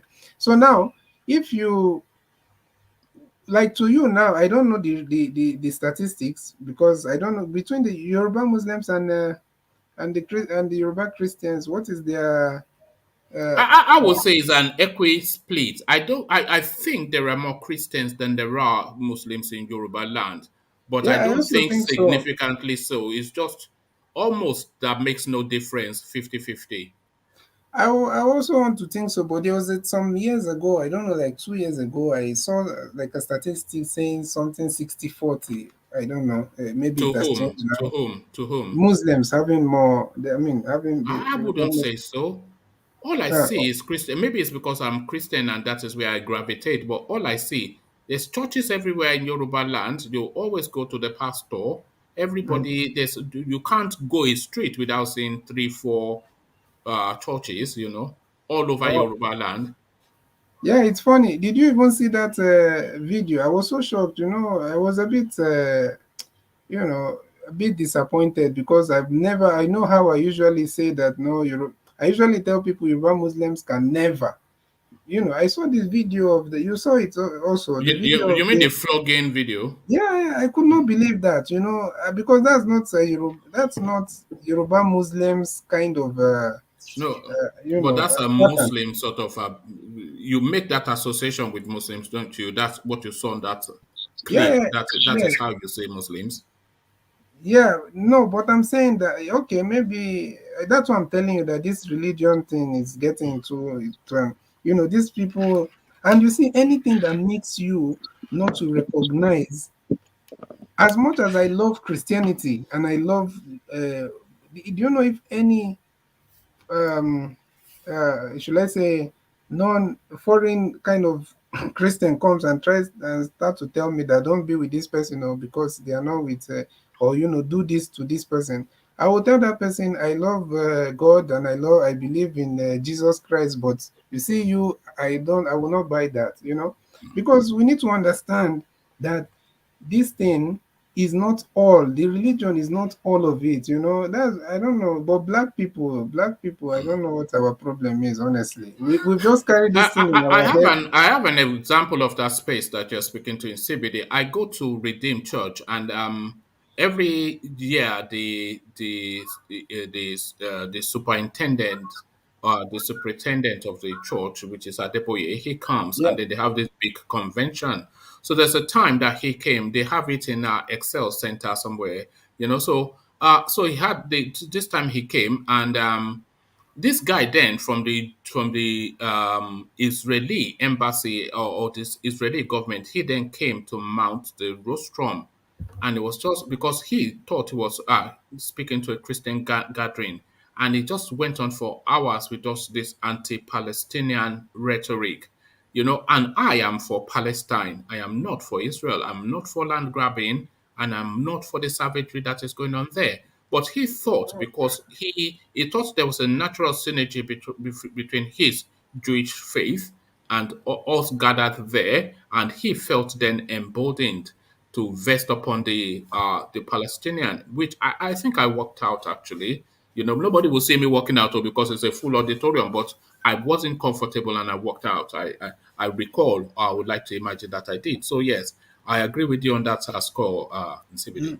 Yeah, yeah, oh man. Okay, yeah, that's you. Everybody probably based on your own kind of knowledge and should I say research and everything, you've come to the conclusion that you've picked a side. You say you're for Palestine, but everyone has their own. Based on my own research and everything, my knowledge, I have a different view, and everybody has But I get your point, and it's also important to know that we cannot take but you can't also make that comparison. It's not, to me, I don't think it's a fair comparison because in a Christian, there are many Christians, even in the UK, there, in US, everywhere, there are so many Christians that are for Palestine. In CBD, are you for Israel? Is that what you're trying to say in CBD? Oh man, sorry, Ajanle Koko, we can go into that. It can be a very deep conversation, but for me, I'm not going to say I'm for Palestine. I believe that there should be. Let me tell you. I believe that let me make a point. Jesus Christ is you say you're a Christian. Jesus Christ is a Palestinian. Do you know that? But in those days, he's a Palestinian. In those days, the way nations are formed is not how it is right now. There are so many Jews that one man, let me interject 1 minute in CBD, please. Come in, Ajanle Koko, yeah. In CBD, you see, what I can understand from what one man just narrated is that he was not comfortable with that preaching because that man was preaching hate. He was preaching hate. Hold on. You continue right now. Hold on, I want you minute, to also address this as you're talking. I want you to also, because you see, the point I was trying to make is that the fact that one man is a Christian, yet he was so comfortable to express himself and disagree. Like I'm trying to tell you that many Christians are on the side of Palestine. So, but you can't find it of Israel, you mean? Okay, let's say some Christians are on the side of Palestine. Definitely I know that. I've seen them. They go to church and yet they'll say, no, they are for Palestine. But you can't find it like that exactly on the other side. So I'm telling you that that's at least something that's the difference. Don't let us look at the other side. What we are looking at is a preaching of hate against humanity. Palestinians are human beings like us. We see it every day, the way they are being, the way they are being killed, that high, it's unbelievable, of what they do sometimes. It's just bad. So every human that love humanity should stand up and challenge Israeli. What you are doing is wrong. Nobody did it against you. What's the name of that man that Hitler did it? Ajanle Koko, but you're speaking as if they just went and start attacking. Mostly they are fighting a defensive war. You know that, right? Come on. The land grabbing. Let's go and watch the politics. You don't follow the politics of that space. But the main point is that one man walked out because they came there for prayer, but this man stood on the podium and was preaching hate against humanity. So we should look at the the human side of it and not just the Palestinian. And that is what I can and I don't understand from what especially care for Palestinians, but I care about justice and injustice. This is just because what is my own business with a Palestinian? I have no business with a Palestinian now. But let's hear from Alexander Gomez, who's decided to join us. Just that little cameo that he gives us every week. I love the way you pronounce my name like a typical Lagos, Alexander Gomez. Alexander Gomez, Mr. Gomez. to you then, what are you making of the conversation, Alexander? I just joined in. I saw a notification. I joined in. I wanted to say hello to CBD, Letodi, Jale Kukobaoni, engineer.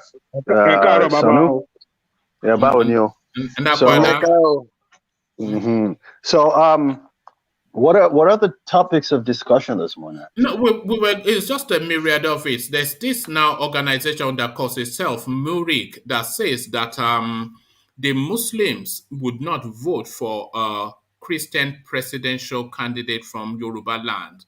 They're saying that the Yoruba Muslim has been marginalized, and they chart the journey of Obasanjo being a Yoruba Christian, Ernest Shonekan being a Yoruba Christian, Yemi Osinbajo being a Yoruba Christian, and Akinwumi Adesina, who people are now trying to champion, also being a Yoruba Christian. So they are now essentially evolving a new marginalized grouping to conjure with now within the Nigerian space, marginalized Yoruba Muslim. So this is now the new, marginalized Yoruba Muslim is now the language that politics is contending with. When I was much younger in the 60s and early 70s, the Muslims were really marginalized. Christians owned. I can speak from a Lagos perspective because I'm an indigenous of Lagos, so they were really marginalized. Everything was Christian. Even back then, you'd be surprised, it was a taboo for a Christian to marry a Muslim. The world is changing now. Muslims is taking over. That was why when Rational Mind said yesterday that Tinubu being governor, everybody, 95% of the cabinet members were Muslims. He made sure he empowered Muslims, and that's the way Lagos is today. Muslims control Lagos. I don't know why they still have that chip on their shoulders. The world has moved on. We shouldn't be looking at things from a religious perspective, but unfortunately, that's the kind of country we come from. Yes, they brought religion to the forefront now. Yeah. So almost certainly, that's going to be the language of 2023 election. Yeah. It's going to be a lot of religion conversation. Yeah. I'm going to go back to what I said the other day. I don't. We need a proven administrator to take over the reins of Nigeria when Buhari has finally massacred that country. We need someone with the skills, the know-how, the wherewithal, the education, the level of assimilation. What we need is an Obama, isn't it? Remember that was when after George Bush destroyed America, Obama came to the rescue. Who would I say? I'll say Yemi Osinbajo would be the person to do that.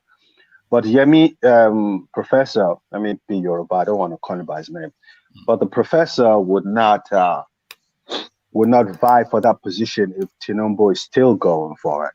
Let me say something on this platform that people didn't know. And this you can take to the bank.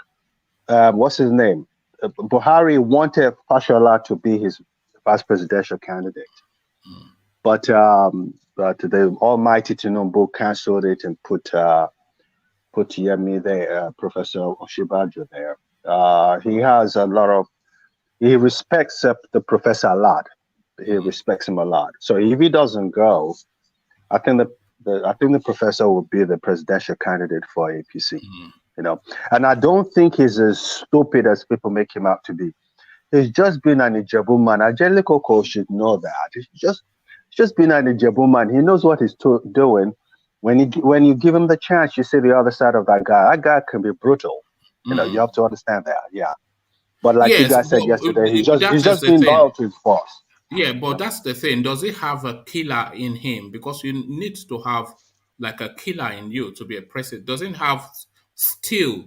You It's would not you would you would demonstrated that he does have steel. you would attend the Gobi College, and you won't have the killer instinct in you.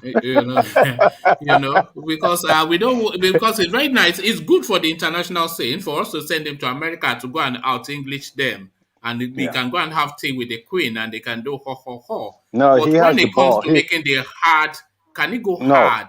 no. Can he go One hard? man, Because like you Nigerian is guys a say. strong man.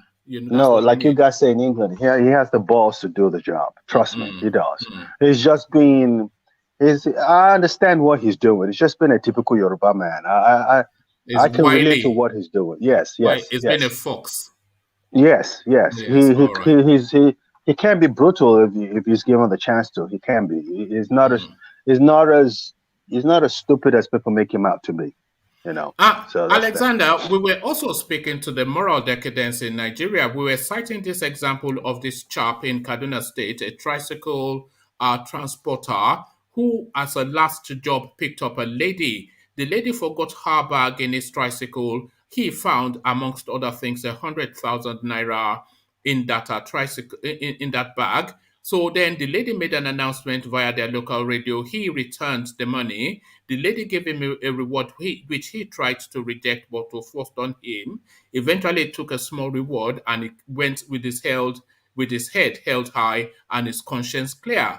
But much to his consternation, when he got back into his society, he was mocked and ridiculed for being a foolish man, for returning the money in these hard times. Once upon a time, he would have been lauded and venerated by that society. So is this now the level of moral decay now, where doing the right thing is the wrong thing now in Nigeria? So what are you making of just that storyline? Yeah, it's the norm now, not the exception. I think I recall telling someone yesterday that back in the days in Lagos, and Aja should be able to. I would say Aja because I know is a man of experience. I always point to him before Nigeria became what it is today.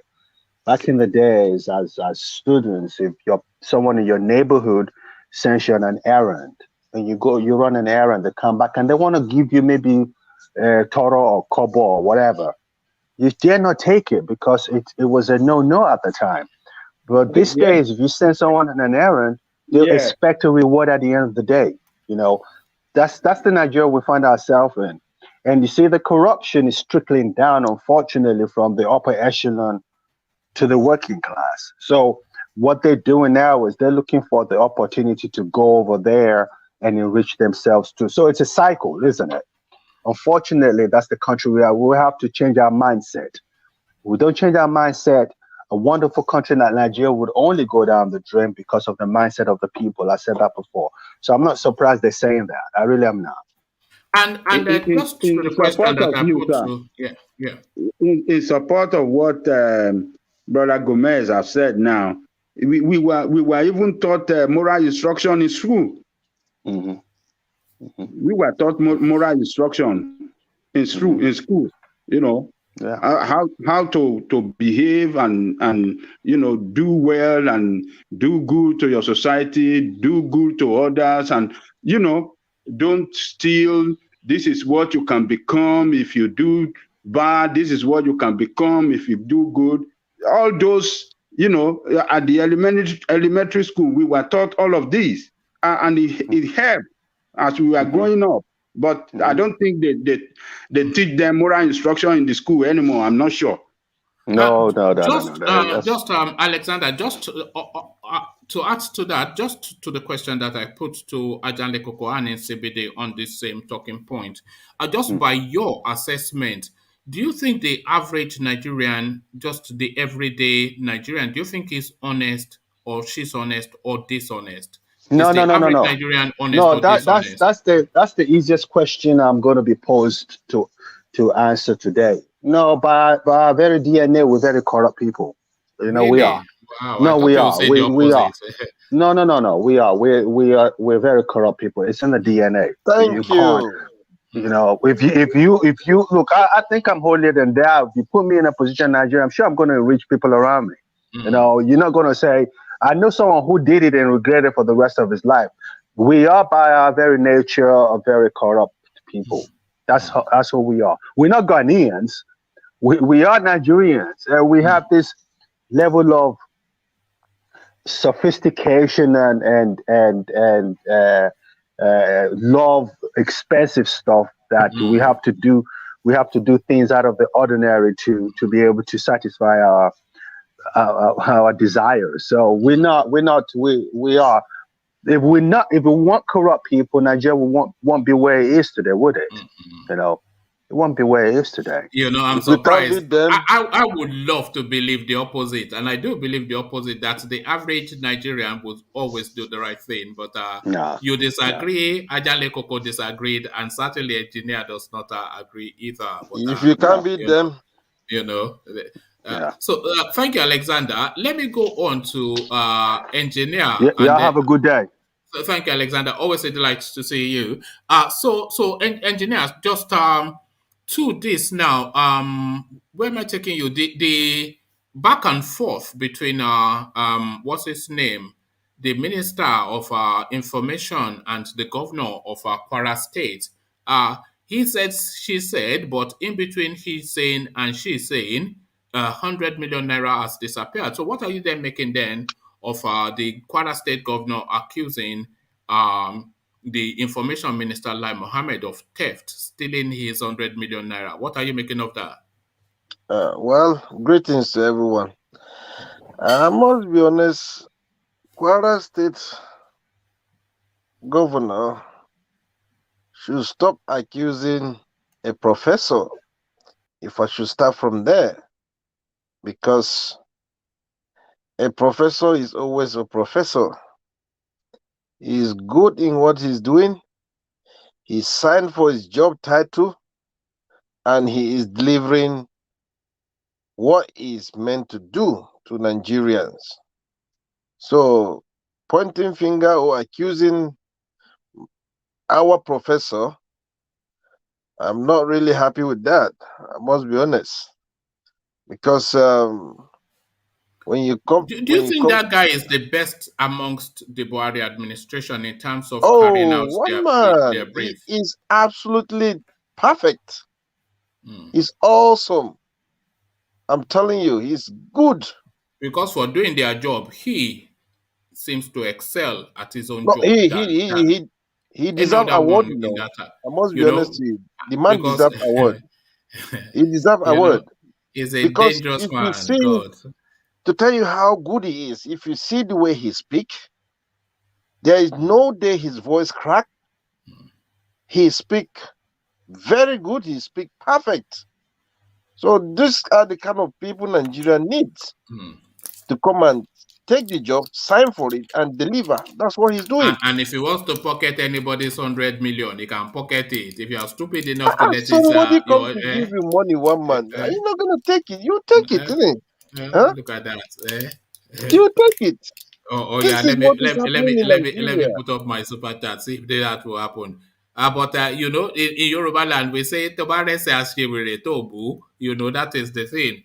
But it's just the narrative is that there's a Igbo businessman that put 100 million naira into that governor's campaign.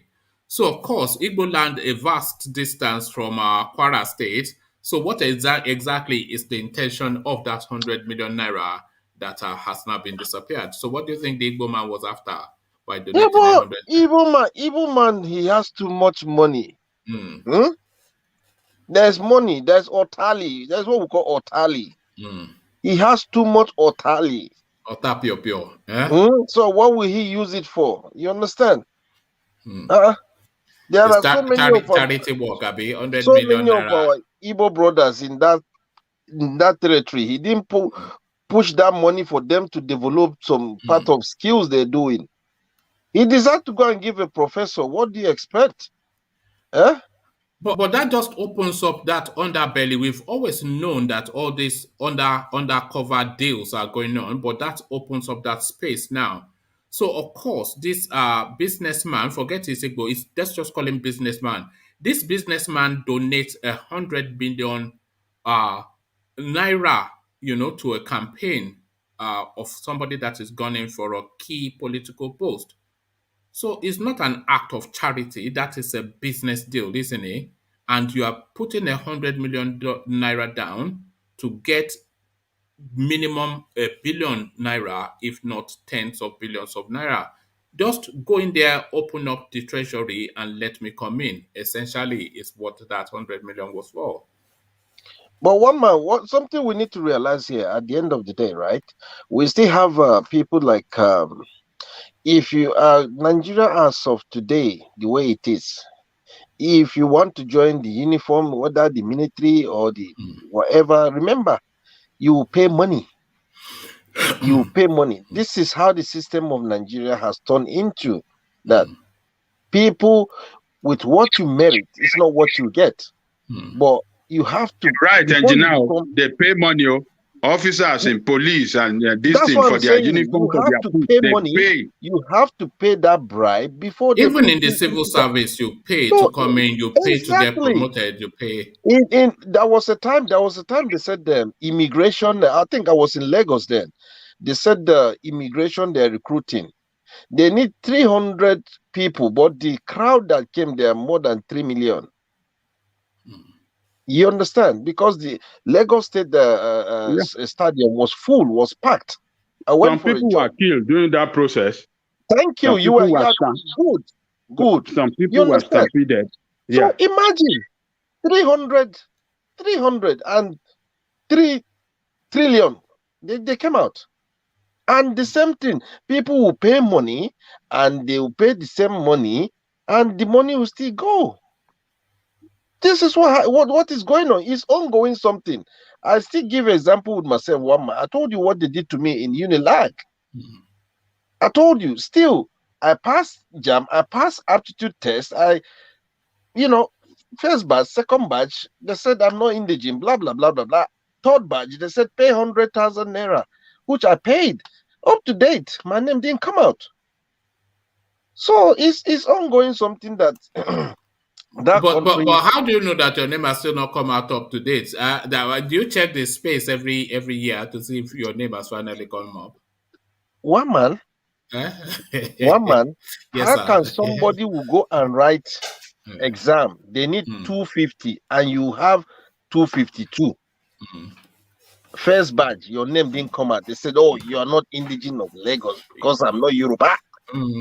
But that it looks as though that thing is still I would say paining you, but it's still on your mind because you reference it all the time. The injustice. Well, they do good to me. That's why I'm still using this as an example. Yes. They do good to me. If that should happen, I won't find myself abroad.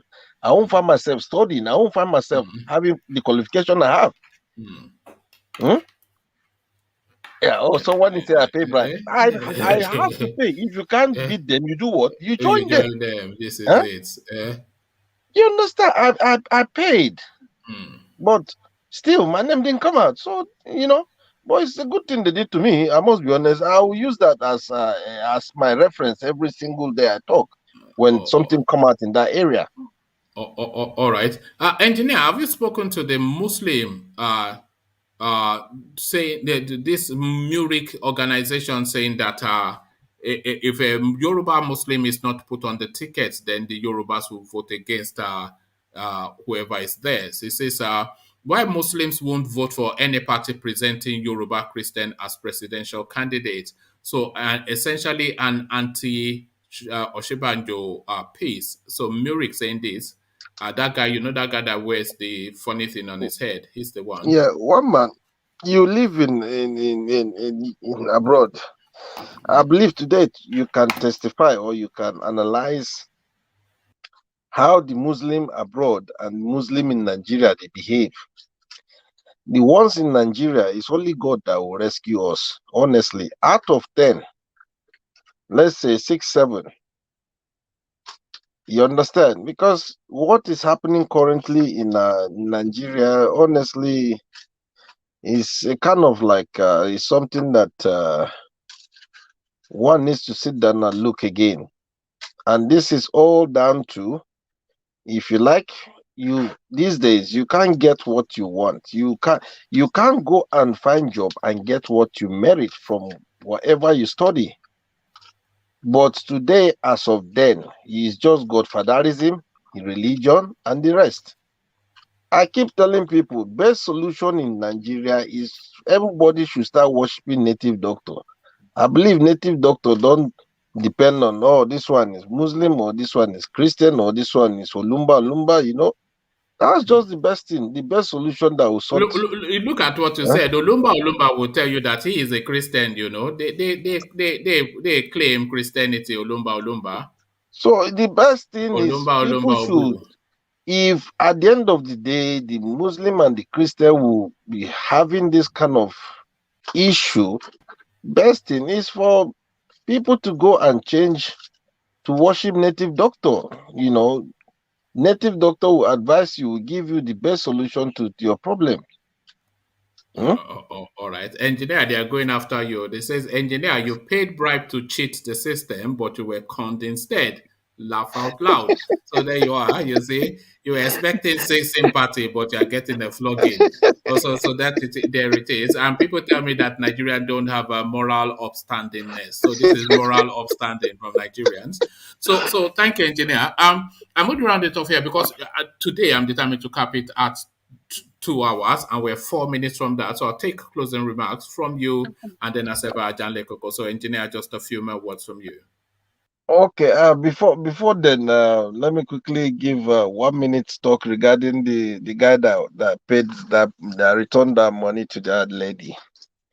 I think I give the guy credit, to be honest, and if people like that, you know, if people like that, like me, because the guy is just like he's representing me, because if people like me will still exist in Nigeria, I must be honest to you, that will be you know, there is hope in that country. There is hope. And when it comes to reality, I must be honest, the guy did well. His reward is coming very soon, you know. I could remember there was a time someone returned back money in, I think, is it UBA or First Bank? I think about 5 million naira or so. They award him and they bought a car for him, you know. But obviously in Nigeria, you still have the good, the bad, and the ugly. So when it comes to reality like this, let's be honest. It's just be who you are. Follow your instinct, then you'll be okay. That's just the truth. And hopefully things will be fine, and everything will go well.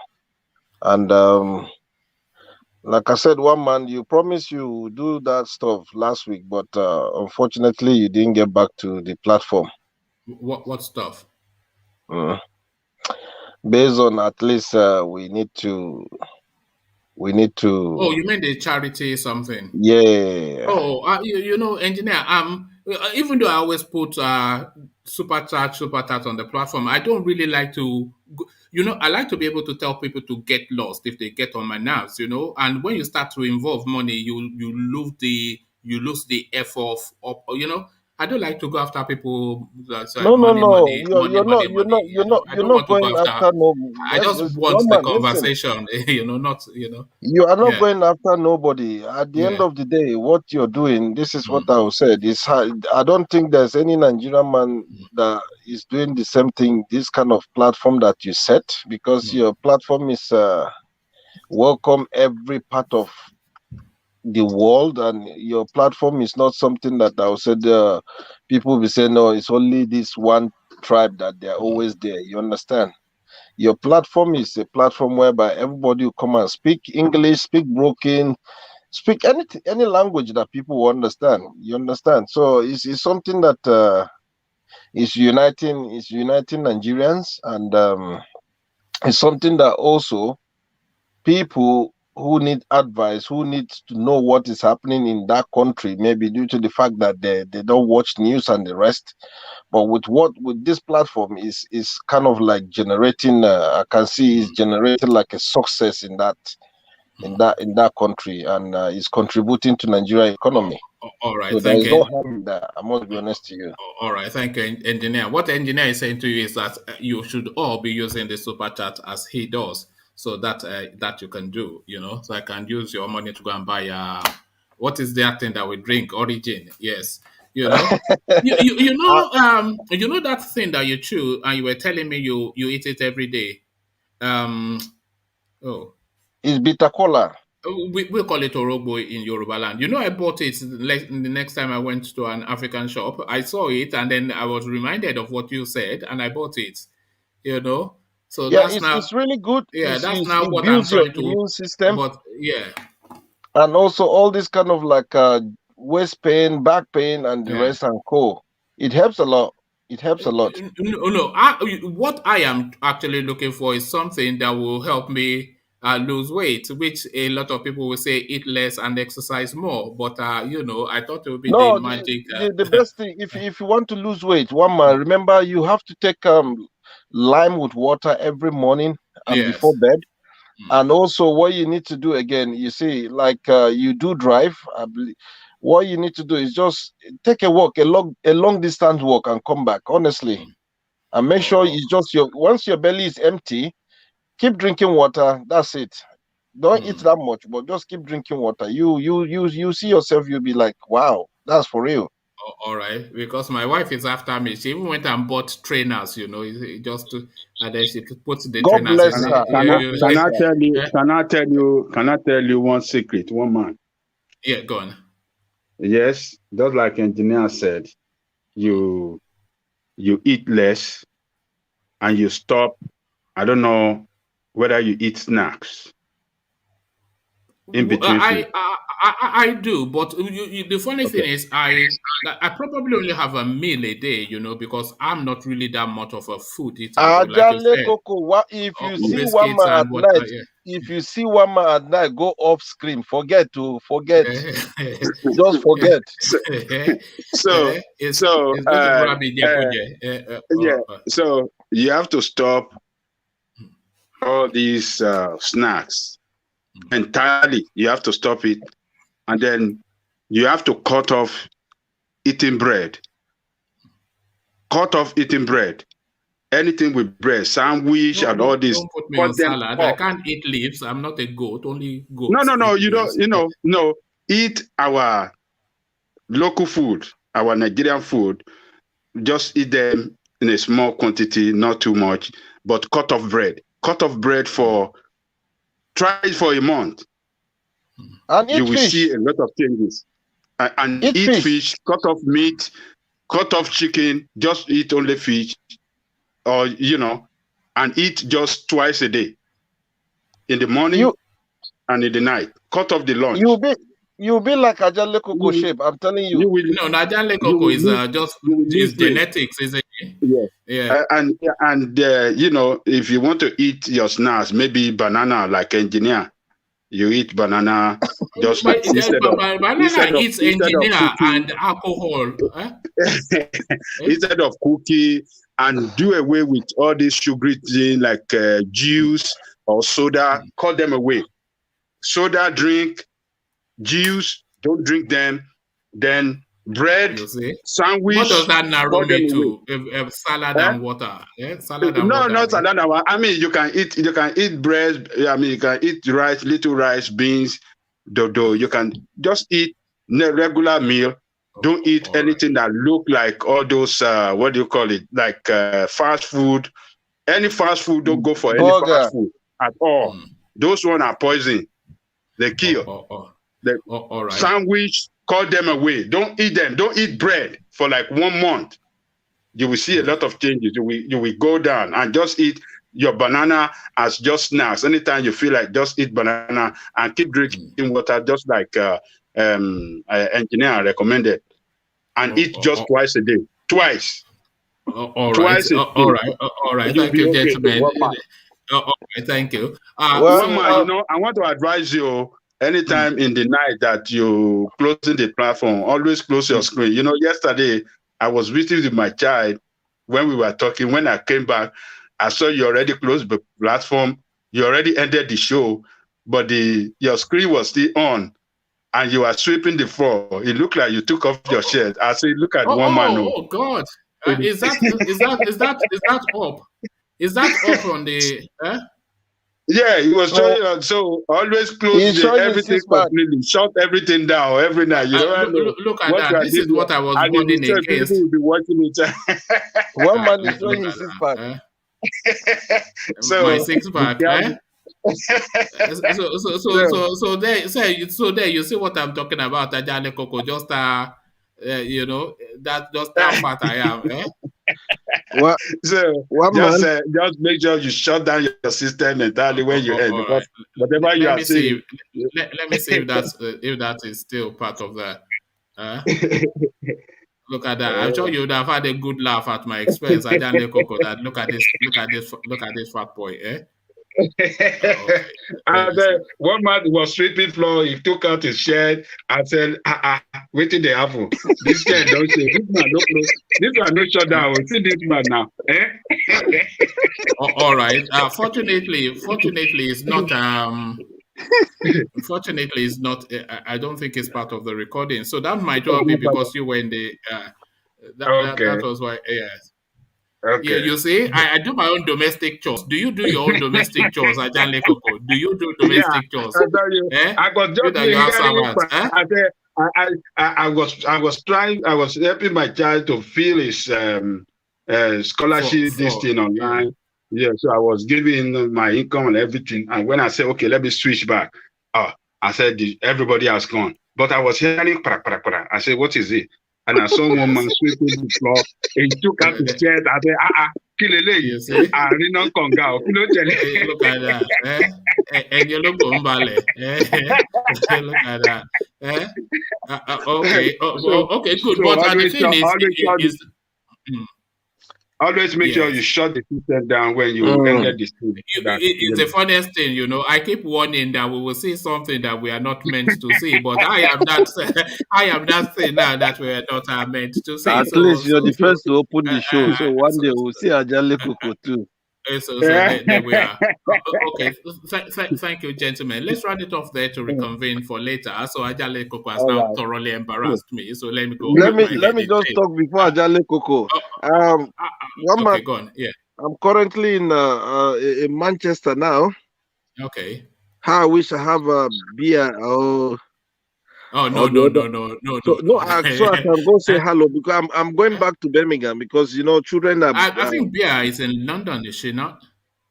I don't know, to be honest. No, I think she might well be in central London thereabout, or yeah. Okay, so the children are on holiday, week holiday, so I just decided let me take them for a drive and also to make them happy because Dad is always online with one man. And one Nigeria. So you should come and introduce them. Family friendly. Yesterday been an exception when one man took off his shirt and was parading himself. I can't wait to go and check the playback. I hope don't worry. I've checked the playback and it's not on it. I've just checked it now. So because I was going to have to take the video down otherwise. But thank you, gentlemen. Just do you know anyone in Wales? Because I'll be going to Wales this coming weekend. I don't know anyone there, but if anybody is in Wales, then just contact Engineer via his Instagram link. If you go on my Instagram link, you'll see Engineer as one of the people that I follow. So yeah. Okay. All right, thank you and all the best. Ajale Coco, God bless you. God bless everybody. All right, see you guys later. All right, yes. So I leave it there. Carry the conversation with my shirt fully on with you in the comment section. But here, I say peace.